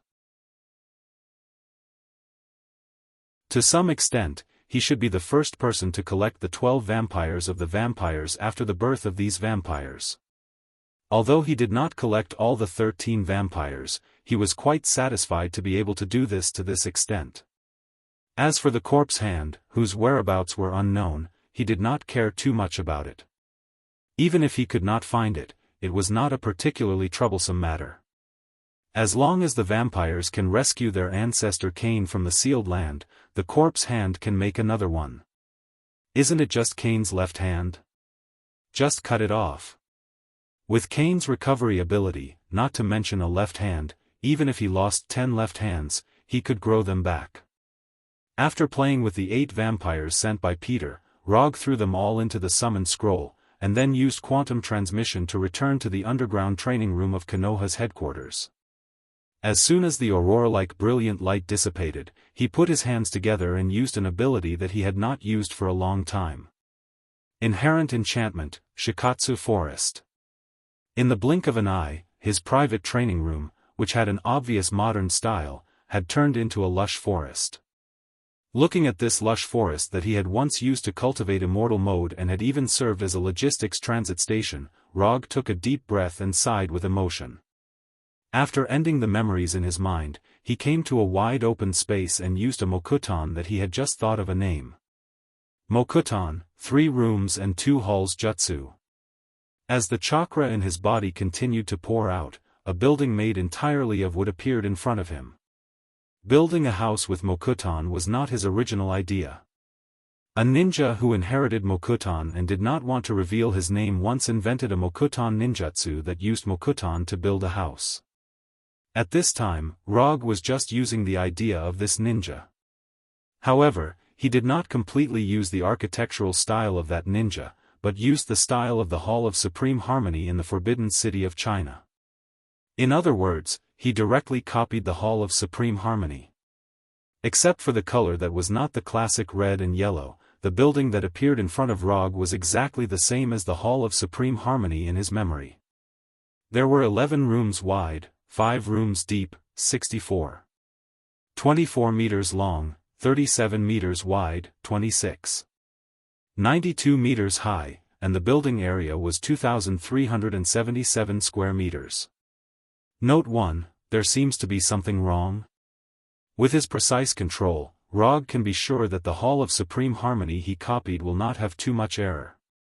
But he doesn't know why, he always felt that something was wrong. It's not a problem with the color, it's the kind of place that is obviously conspicuous, but you can't pay attention to it for a while. After frowning and seriously recalling for a few minutes, Rog finally knew what the problem was. Platform base. It's the lack of a platform base. Since his own Earth release is not very good, Rog directly gave up the idea of using Earth release to create a platform base, but continued to use Mokutan. When the platform base completely made of wood was completely formed, the Hall of Supreme Harmony in front of him was finally completed. After happily admiring his Mokutan, Hall of Supreme Harmony, he walked up the wooden steps to the Hall of Supreme Harmony and pushed open the door. Although the structure of the main hall was the same as in his memory, there weren't as many fancy things. For example, he didn't create the emperor's throne that represented feudal rule. After entering the main hall, the first thing he saw were 2 rows of parallel wooden tables. After arriving at the innermost table on the left, he took out the reality Rubik's cube containing the gem of reality and placed it on the specially designed table. Then, he summoned the eternal fire from the psychic scroll and placed it on the first table on the right, opposite the reality Rubik's cube. After placing the eternity fire on the table, he summoned a golden disc from the mediumship scroll and placed it on the second table on the right. Then, he permanently peeled off a part of the hellfire that he plundered from Ghost Rider Johnny and placed it on the disc, allowing the hellfire to burn like the eternal fire. After doing all this, he directly left the main hall, randomly picked a room on the left side of the main hall, and placed the 12 holy artifacts of the Blood Kindred there. For the Blood Kindred, these holy artifacts were incomparably precious. But for Rog, these holy artifacts were just ordinary collectibles that had just surpassed the standard of his collection. If he placed these 12 holy artifacts in the main hall, not only would it be an insult to the Gem of Reality and the Eternal Fire, but it would also be an insult to the Hall of Supreme Harmony. That's right, the Hall of Supreme Harmony. After using Mokutan to create the platform base of the Hall of Supreme Harmony, he decided on the real name of this ninjutsu. Mokutan, Hall of Supreme Harmony. In addition to the 12 holy artifacts of the Blood Kindred, he also placed the Hell Scroll that he hadn't officially signed with Mephisto in this room. Then, he returned to the main hall of the Hall of Supreme Harmony and seriously looked at the 3 collectibles, the Gem of Reality, the Eternal Fire, and the Hellfire. Although he didn't have many collectibles now, he believed that sooner or later, he would be able to fill all 12 tables in the main hall. Because now, he had already determined the next collectibles in the main hall. The Crown of the Flame Giant Surtur.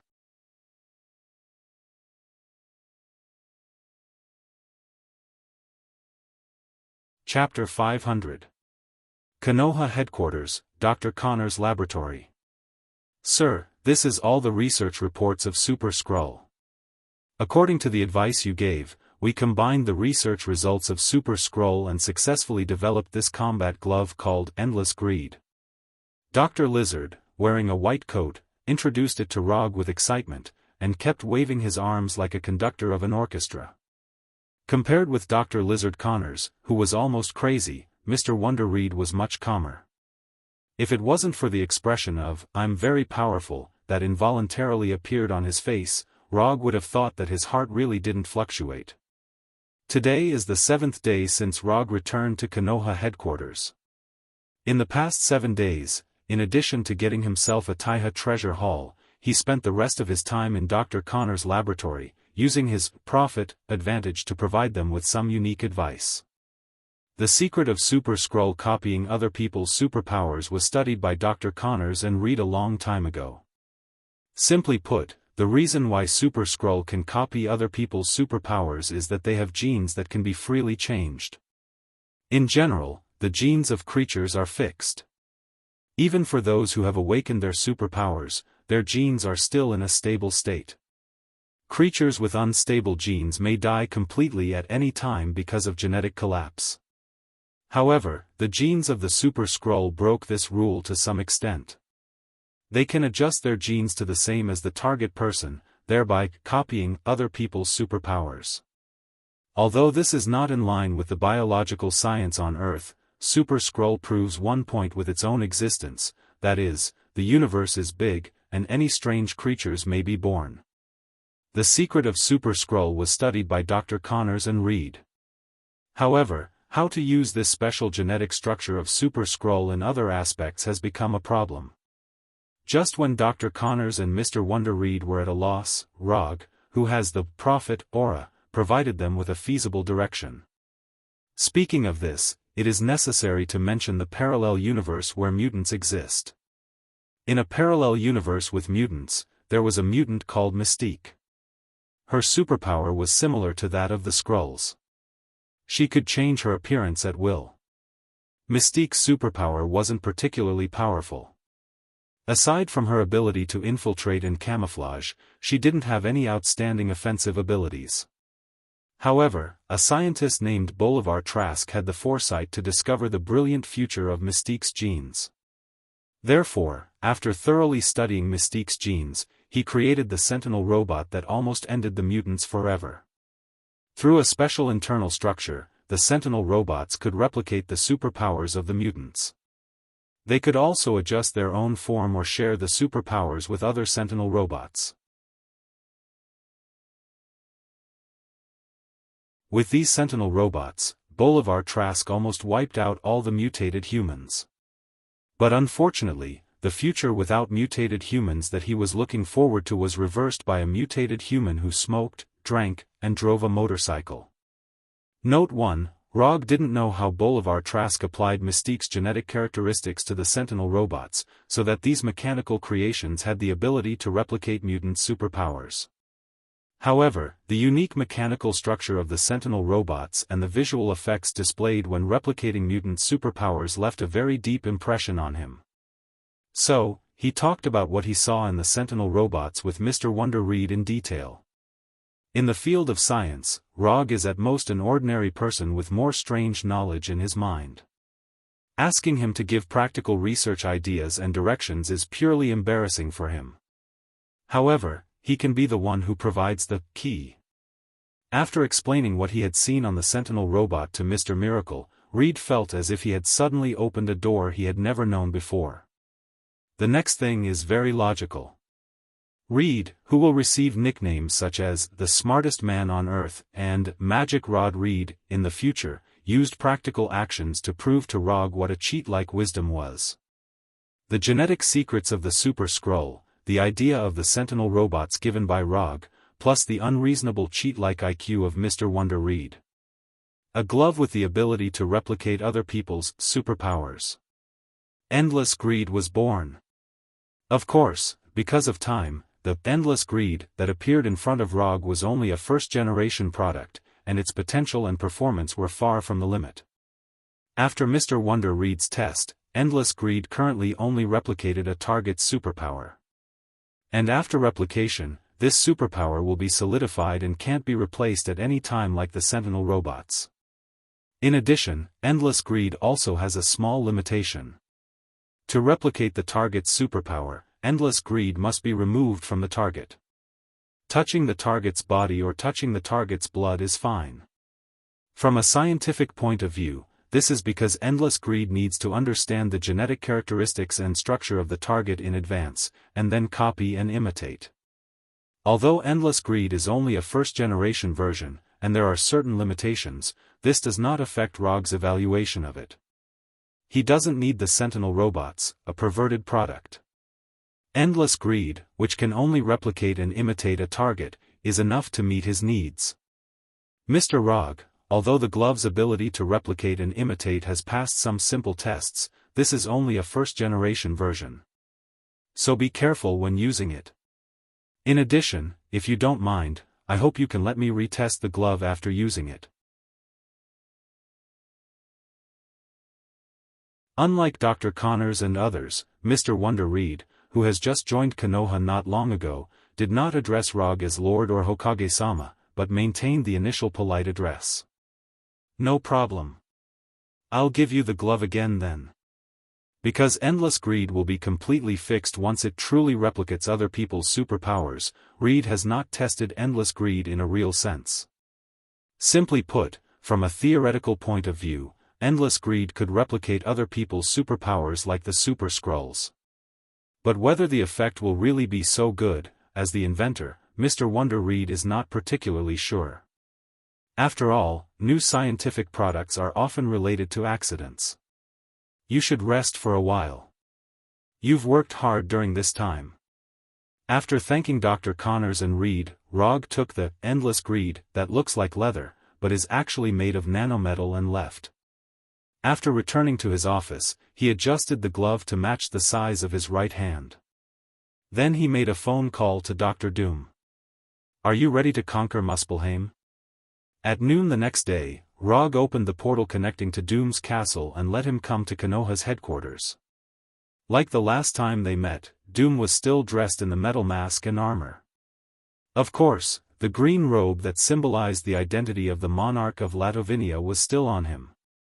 Rog did not take Doom to visit Konoha's headquarters. To be precise, he did not even let Doom step into Konoha's headquarters building.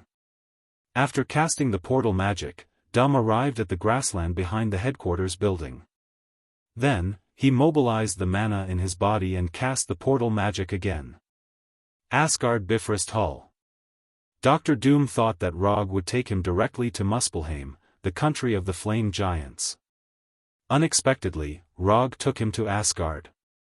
After arriving at the Bifrost Hall, Roger briefly explained his intentions to Heimdall, the guardian of the Bifrost, and then received 2 Bifrost tickets to Muspelheim. Say hello to Thor for me. Because of Dr. Doom, Rog did not plan to go to the Golden Palace to meet Thor, and quickly left Asgard with Doom. Although Rog appreciates some of Doom's practices, it does not mean that he has forgotten what kind of person Doom is. This is a supervillain known for pursuing the mysteries of the universe at all costs. Letting him stay in Asgard is no different from letting a mouse into a grain barn. Muspelheim, the country of the flame giants, a world like a lava hell. Rog did not let Heimdall send them directly to Surtur, but let Heimdall choose a teleportation point at random. When the brilliant light of Bifrost dissipated, the true face of Muspelheim was revealed in front of them for the first time. After carefully observing the world composed of black earth and red magma in front of him, Rog lifted the infinite mode that he had just cast. Although the natural conditions of Muspelheim are a bit harsh, it has not reached the point where human lives will be endangered in a short time. In addition to being a little hot, Muspelheim does not emit deadly gases containing hydrogen chloride and its derivatives like volcanoes on Earth. At least in the view of Rog, who has the body of an immortal, the air in Muspelheim is not dangerous. How are you? Do you need to maintain your status through magic? Rog turned to Dr. Doom and asked. Unlike the last trip to Hell, this time they would stay here for a while and explore Muspelheim, which was known as the Country of Fire. It's okay, it doesn't affect my status without magic. The concentration of natural energy here is very high, even if magic is maintained 24 hours a day, it won't have much impact. Doom's armor just looks a little quaint, but in fact, his armor is not much worse than Tawny's Iron Man armor. Maintaining vital signs is just a simple function. That's good, let's go. After that, Rog took the lead and walked forward.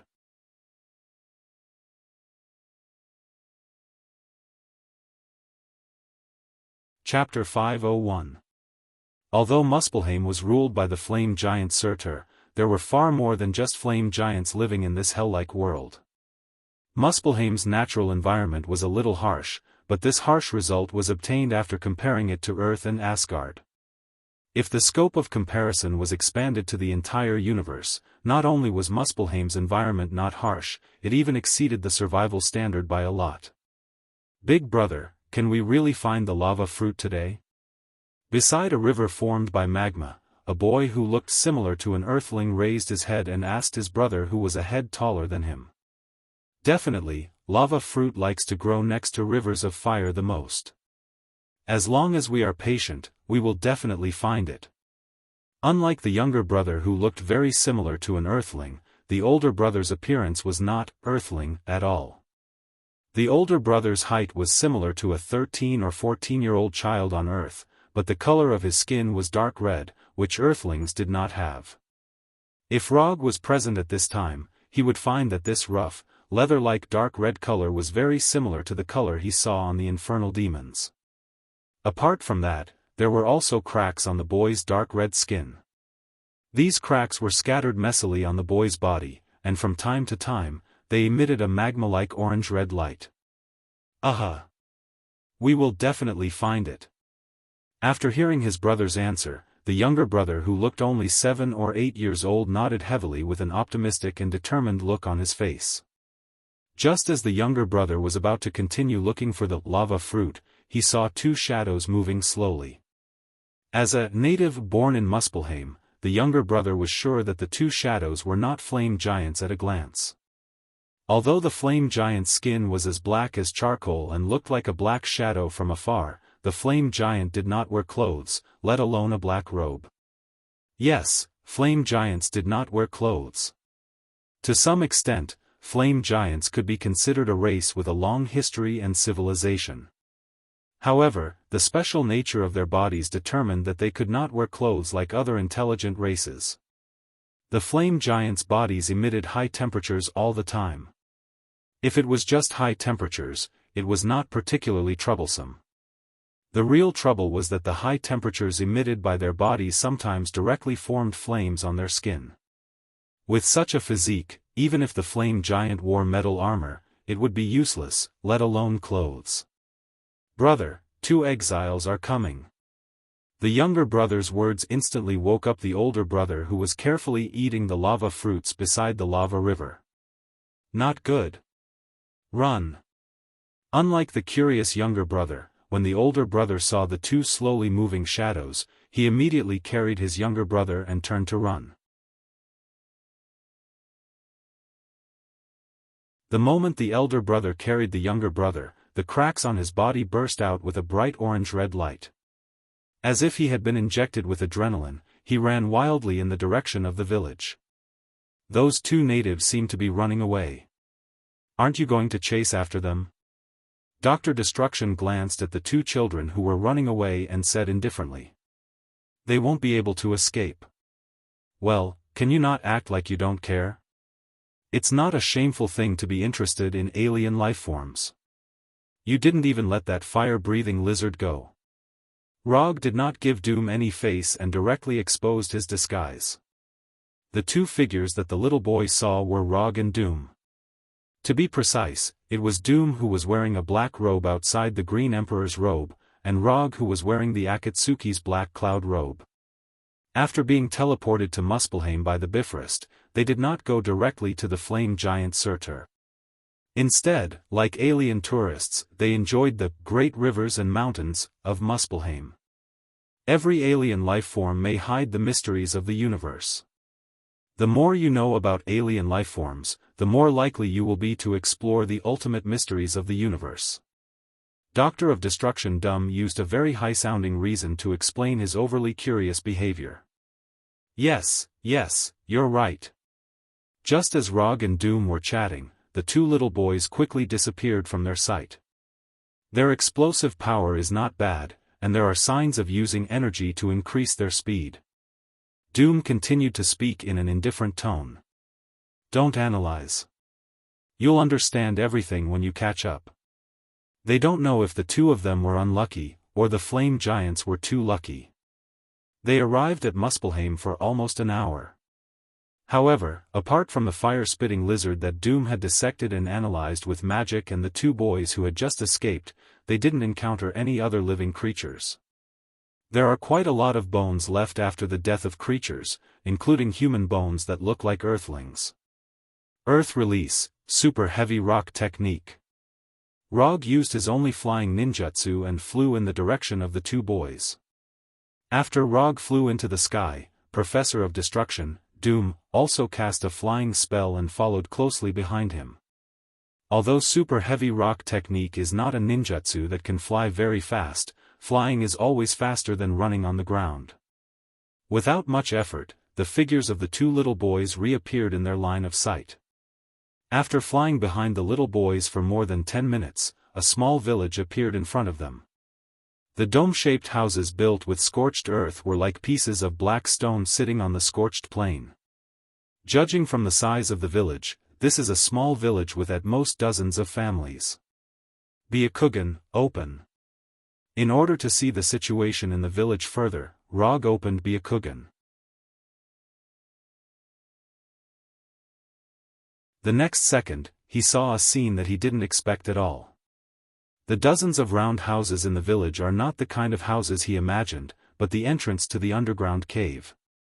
Under this seemingly barren, scorched plain, there was an incomparably huge karst cave, a huge karst cave that could hold over 1,000 people. Living in the cave are not only humans like the little boys, but also some creatures like giants and magical beasts. It seems that we are lucky this time.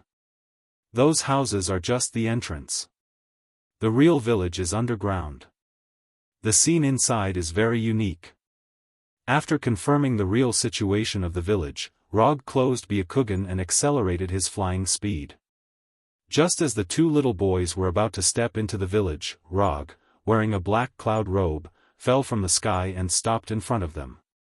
Without waiting for the two little boys to speak, he cast a spell that he just learned not long ago. Language Proficiency.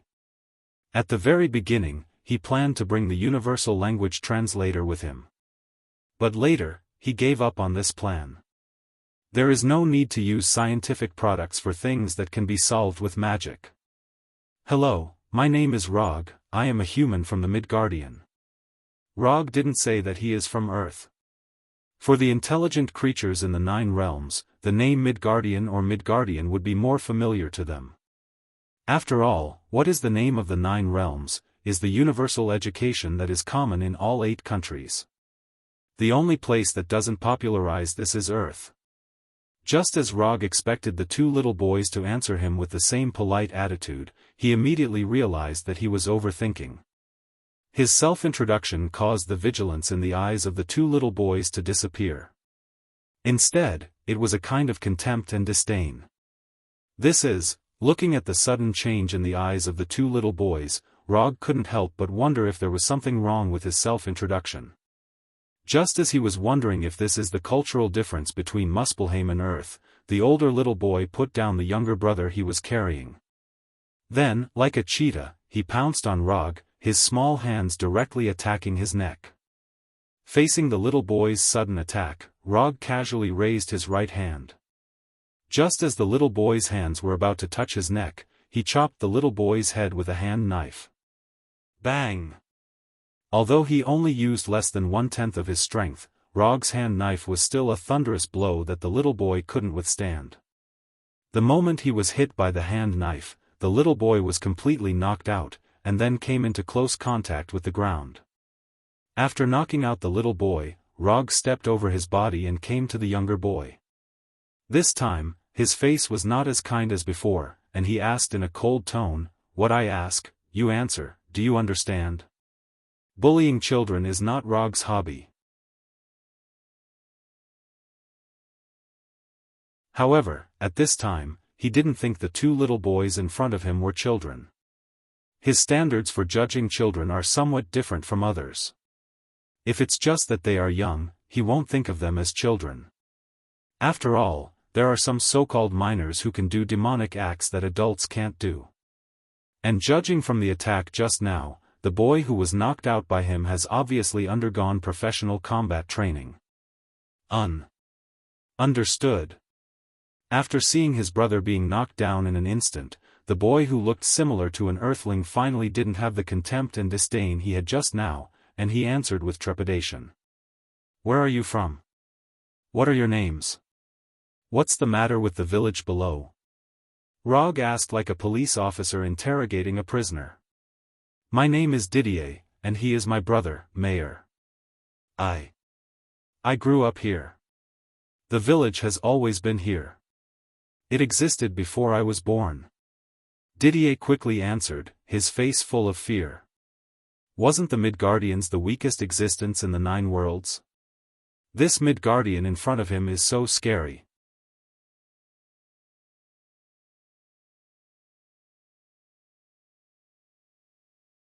Chapter 502. Is he your brother? Do you have the same parents?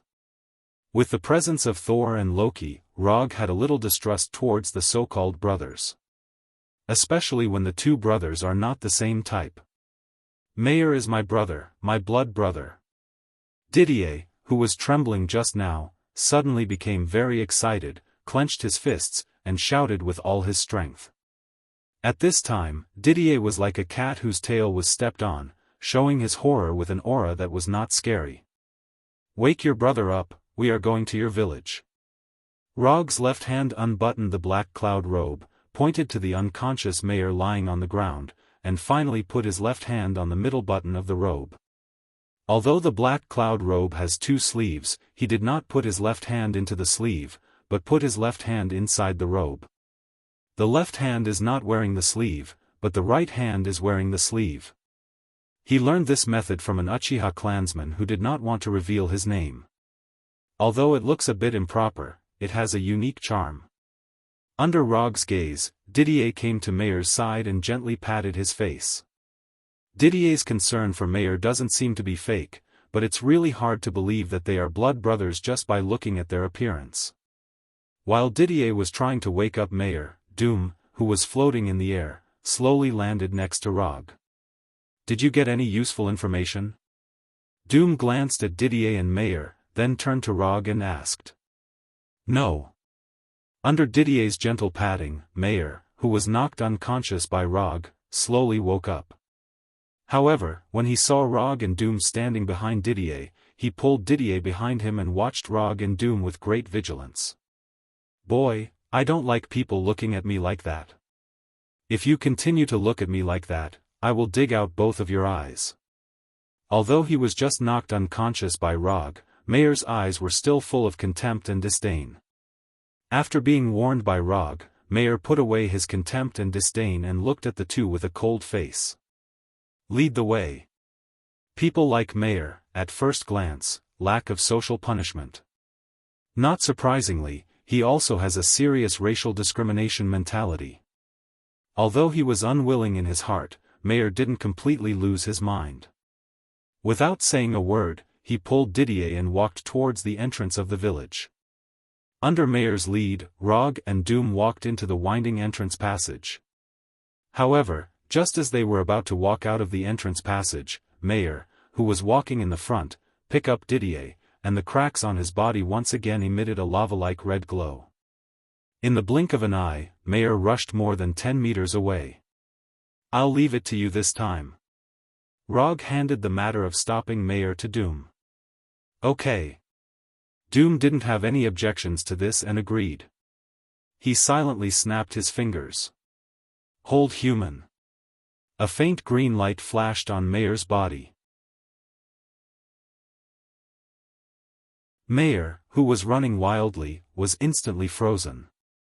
Under the effect of inertia, he maintained his running posture and rolled forward. Didier, who was in his arms, also rolled forward with him. Hold Human was a control spell that was specifically used against humanoid creatures. It could paralyze the target and make them unable to move. Targets who were hit by the human immobilization spell could remain conscious and breathe normally, but they couldn't speak or do anything. Similar spells included Hold Animal, Hold Monster, Group Hold Monster, and Group Hold Human. There were detailed records of these spells in the magic book, Bewitching School of Magic, from beginner to expert. When Doom used Hold Human, a series of relevant information involuntarily appeared in Rog's mind. Because the effect of these Hold Jutsu was similar to his ninjutsu, Hold Jutsu, he didn't learn these spells. But this didn't stop him from recognizing this spell at a glance. After using Hold Human to easily stop Mayer who was trying to escape, Doom, who was wearing a metal mask, stepped in front of Mayer step by step and lifted him up. Just when Doom decided to punish the disobedient Mayer a little, several adult men with the same skin color as Mayer appeared at the end of the passage. Before the younger ones could be taught a lesson, the older ones had already appeared. The few adult men who had just appeared only glanced at Mayer who was being lifted up by Doom. The cracks on their bodies lit up with lava-like radiance, and then they ran towards Doom madly. In less than 2 or 3 seconds, they arrived in front of Doom and fiercely pounced on him like a pack of wolves. Magic Missile. More than 10 bright white magic missiles flew out in an instant and hit these men like cannonballs, sending them flying.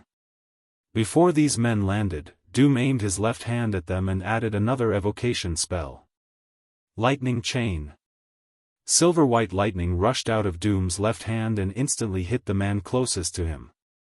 After the first target was hit, the dazzling lightning jumped to the second target at an astonishing speed. Then the third, the fourth, the fifth. Although Doom was a mage, he was definitely not the kind of mage who would be in danger when someone got close to him. On the contrary, he was extremely good at this kind of close-range spellcasting battle. With only 2 spells that weren't very advanced, Doom easily repelled the men who tried to attack him and left them with an incomparably deep impression. Although the lightning chain didn't take their lives, there were obvious scorch marks where the lightning hit. We don't want to kill anyone yet. Don't try to test our patience. With that, Doom loosened his right hand and let the immobile Mayer fall to the ground awkwardly. Then, he removed the immobilization spell on Mayer. After this small episode, Rog and Doom finally arrived at the village located in the underground karst cave. However, at this time, it was not only the 2 brothers Mayer and Didier who were leading the way, but also the adults who were casually taught a lesson by Doom. The arrival of Rog and Doom quickly caused a sensation in the village. Especially after knowing that the 2 of them came from the atrium, the villagers in the village looked at them like they were looking at rare animals. It didn't take long for them to see the person they wanted to see, the village chief of this strange village. Asgard? After seeing the village chief in a grey robe, Rog was stunned. He didn't expect that the village chief of this strange village would be an Asgard. Although there were many races in the universe that looked similar to Asgard, such as Warner Protoss and Earthlings, he was 100% sure that the village chief standing in front of him was an Asgard. To be precise, he was an old Asgard. I'm Abhijit, the village chief of this small village. May I know why you 2 are here? Abhijit glanced at the Mayer brothers and the injured villagers behind Rog and said with a kind face. You're an Asgard. Why are you in Muspelheim? As an Earthling who once lived in Asgard, Rog was very clear about the hometown plot of these Asgard people. For the Asgard people, Asgard was not only their birthplace, but also their eternal resting place. If there was no special reason, these Asgard people would never settle down in other places. Have you been to Asgard? Abhijit didn't answer Rog's question. Instead, he asked Rog. We've been there for a while. They did stay in Asgard for a while, but the time Rog spent there was not the same as the time Durham spent there. The prophecy really came true. Asgard really sent a messenger! Obviously, Abhijit directly misinterpreted Rog's meaning and said loudly to the surrounding villagers with a happy face. What's wrong with this guy? Does he have Alzheimer's? Looking at Abhijit who was instantly excited and inciting the villagers' emotions, Rog frowned slightly. This village was getting stranger and stranger. The location was strange, the villagers were strange, and the village chief was also strange. When the surrounding villagers were excited, Abhijit whispered to Rog and Durham, "Sorry, I've caused a misunderstanding. If you don't mind, we can go to the village hall to talk in detail." Although they didn't know what Abhijit was planning, Rog and Durham didn't have the slightest worry. When the villagers were watching them, they also used their own methods to confirm the strength of this village. How should they put it? From the perspective of the two of them, this village was an existence that could be completely destroyed with a wave of their hand. Even if only one of them made a move, they could completely destroy this village in a few minutes and end the lives of all the villagers. Because of this strength that far exceeded the village's resistance, they didn't care at all whether Abhijit was plotting something. A few minutes later, they came to the village hall that Abhijit mentioned. From Abhijit, they learned the reason for the establishment of this village and what the so-called messenger of Asgard was all about. To put it simply, this was a misunderstanding full of coincidences.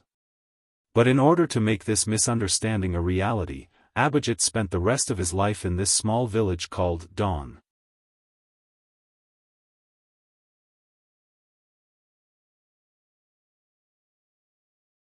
Chapter 503.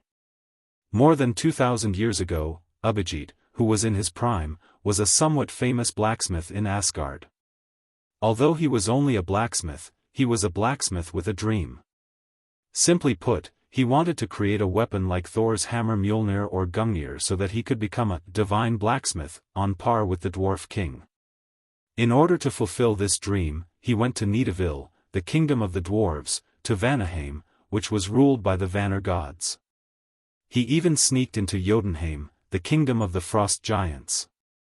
Of course, he also went to Earth, which was called Midgard. However, when Abhijit traveled to all the countries in the 9 realms, he discovered a truth that he should have understood long ago. What determined a person's future was not hard work, but innate talent. As an ordinary Asgard, Abhijit did not have the innate talent for forging like the dwarves, nor was he one of those lucky people who could awaken divine power.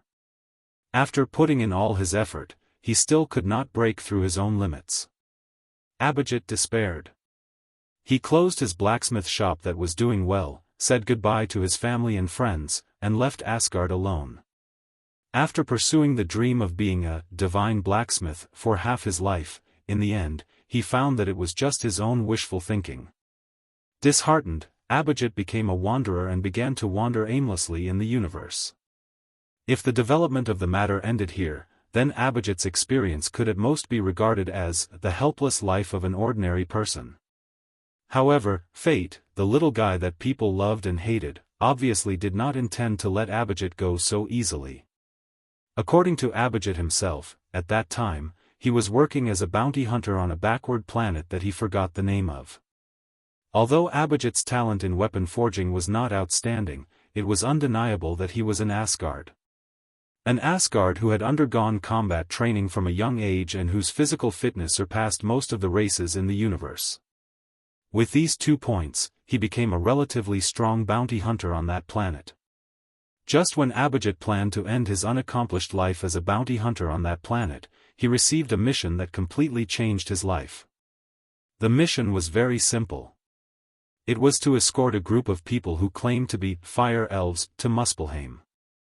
These fire elves said that they were the descendants of the Alfheim elves and the Muspelheim flame giants, so they wanted to go to the flame giant kingdom, Muspelheim. Abhijit did not believe a single word of the fire elves' statement. Although he was only a blacksmith in Asgard, it did not mean that he did not have a good general education class. It was impossible for Alfheim's elves and Muspelheim's flame giants to produce mixed-blood descendants. Although they were all humanoid creatures, the reproductive isolation between them was even greater than the reproductive isolation between birds and fish. Although Abhijit was dismissive of these fire elves, he was very satisfied with the reward given by the fire elves. The task reward, the task, the Asgard the flame giant as tempted by the reward, Abhijit accepted the task of escorting the fire elves to Muspelheim. He knew where Muspelheim was, and these fire elves did not offend anyone, so there was no so-called pursuer. So for him, as long as he could get a spaceship that could carry these fire elves, he could easily complete this task and then use the reward from the fire elves to live a life of idleness. The mission went smoothly. With the help of Agibit, the fire elves arrived at Muspelheim, the place they had been dreaming of. At this point, his mission should have been over. However, just when he was satisfied with the reward from the fire elves and left Muspelheim, an accident happened. The fire elves who had just arrived at Muspelheim did not even build a temporary camp before they began to excitedly look for the flame giants. Not sure if it was fate, but not far from where the spaceship landed, there happened to be a group of idle flame giants. The fire elves saw the flame giants of their dreams, and then they became the flame giants' food and playthings. Like Abhijit, these flame giants did not think that the fire elves were their descendants. So, they, who had nothing to do, personally broke the unrealistic fantasy of these fire elves. They were slaughtered like prey, and devoured like food. These fire elves had just seen the same kind of people of their dreams, and a nightmare came to them. Abhijit, who planned to pilot the spaceship away from Muspelheim, saw this scene on the spaceship. Not sure if it was the tragic experience of the fire elves that made Abhijit think of his past, but he made a decision that was not in line with a bounty hunter, but was very much in line with the Asgard people. He saved the fire elves who had died, more than half of the fire elves. At the cost of being seriously injured and completely destroying the spaceship, he saved these fire elves alone. The spaceship was destroyed, and Abhijit and the remaining fire elves were completely trapped in Muspelheim. Relying on the unreasonable physique of the Asgard people and the careful care of the fire elves, Abhijit gradually recovered. The instant destruction of hope and the grief brought by the death of a large number of people completely changed these surviving fire elves. After seeing these lively fire elves become lifeless, Abhijit made the decision that changed his life. He wanted to stay in Muspelheim and build a small country for these fire elves. In order to rekindle the hope of these fire elves, he used his identity as an Asgard to tell a small lie. As long as we can build a camp here, when Asgard knows that this camp was built by his people and other races, Asgard will send a messenger to make the camp belong to Asgard's territory. As long as we can get Asgard's approval, we can build a kingdom of fire elves in Muspelheim, a homeland that truly belongs to the fire elves. With the advantage of asymmetrical information, Abhijit successfully fooled the fire elves and planted a seed of hope in the hearts of the fire elves. In fact, Abhijit's statement was not completely wrong, but he modified a key point. Asgard would indeed protect the camps built by his people in other countries. But the premise was that there must be a large number of Asgard people in the camp. There were only a few Asgard people in the camp, and it was impossible to get Asgard's approval. So what Abhijit provided to the fire elves was an impossible hope from the beginning. Asgard would never send an army to Muspelheim for Abhijit and a group of people who claimed to be fire elves. It was even more impossible for him to build a so-called kingdom of fire elves for them. Under this false hope, Abhijit and the fire elves began to build a village called Dawn little by little. In order to let these fire elves have a certain ability to protect themselves, Abhijit also began to teach the fire elves the knowledge of the 9 worlds and fighting skills. In the following days, they also rescued some creatures that had inexplicably wandered to Muspelheim, such as the giants and monsters outside. It's a good experience, but you should know that the false will always become true. The two of us are not the so-called messengers of Asgard, and it's impossible for us to help the fire elves build a kingdom.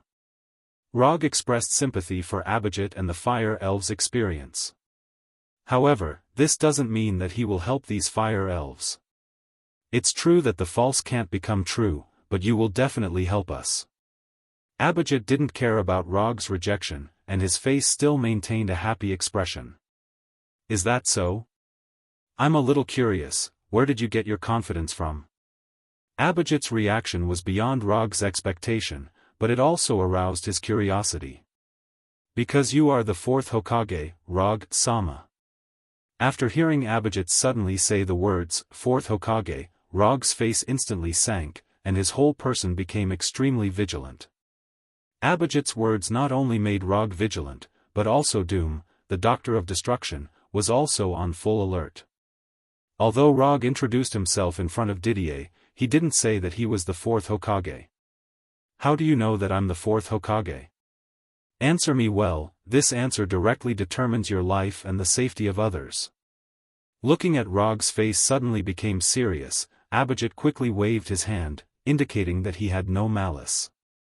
I have no malice, I just want to make a deal with you. As for why I know that you are the fourth Hokage, you will understand after seeing Korange and Mick. Korange and Mick. Rog suddenly felt like he heard these two names somewhere. Korange, Mick, you all come in.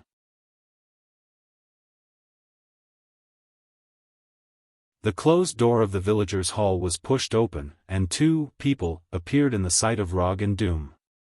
The moment he saw these two people, Rog finally knew where he heard their names. Saga Planet, Champions Arena. Korange was a 2-meter-tall Cronin warrior. Beside him, Mick was a midget bug with 2 knife-wielding hands. Of course, this dwarf is from a human's point of view, but from an insect's point of view, Mick is a giant. After seeing Korange and Mick, Rog shrugged and sighed helplessly.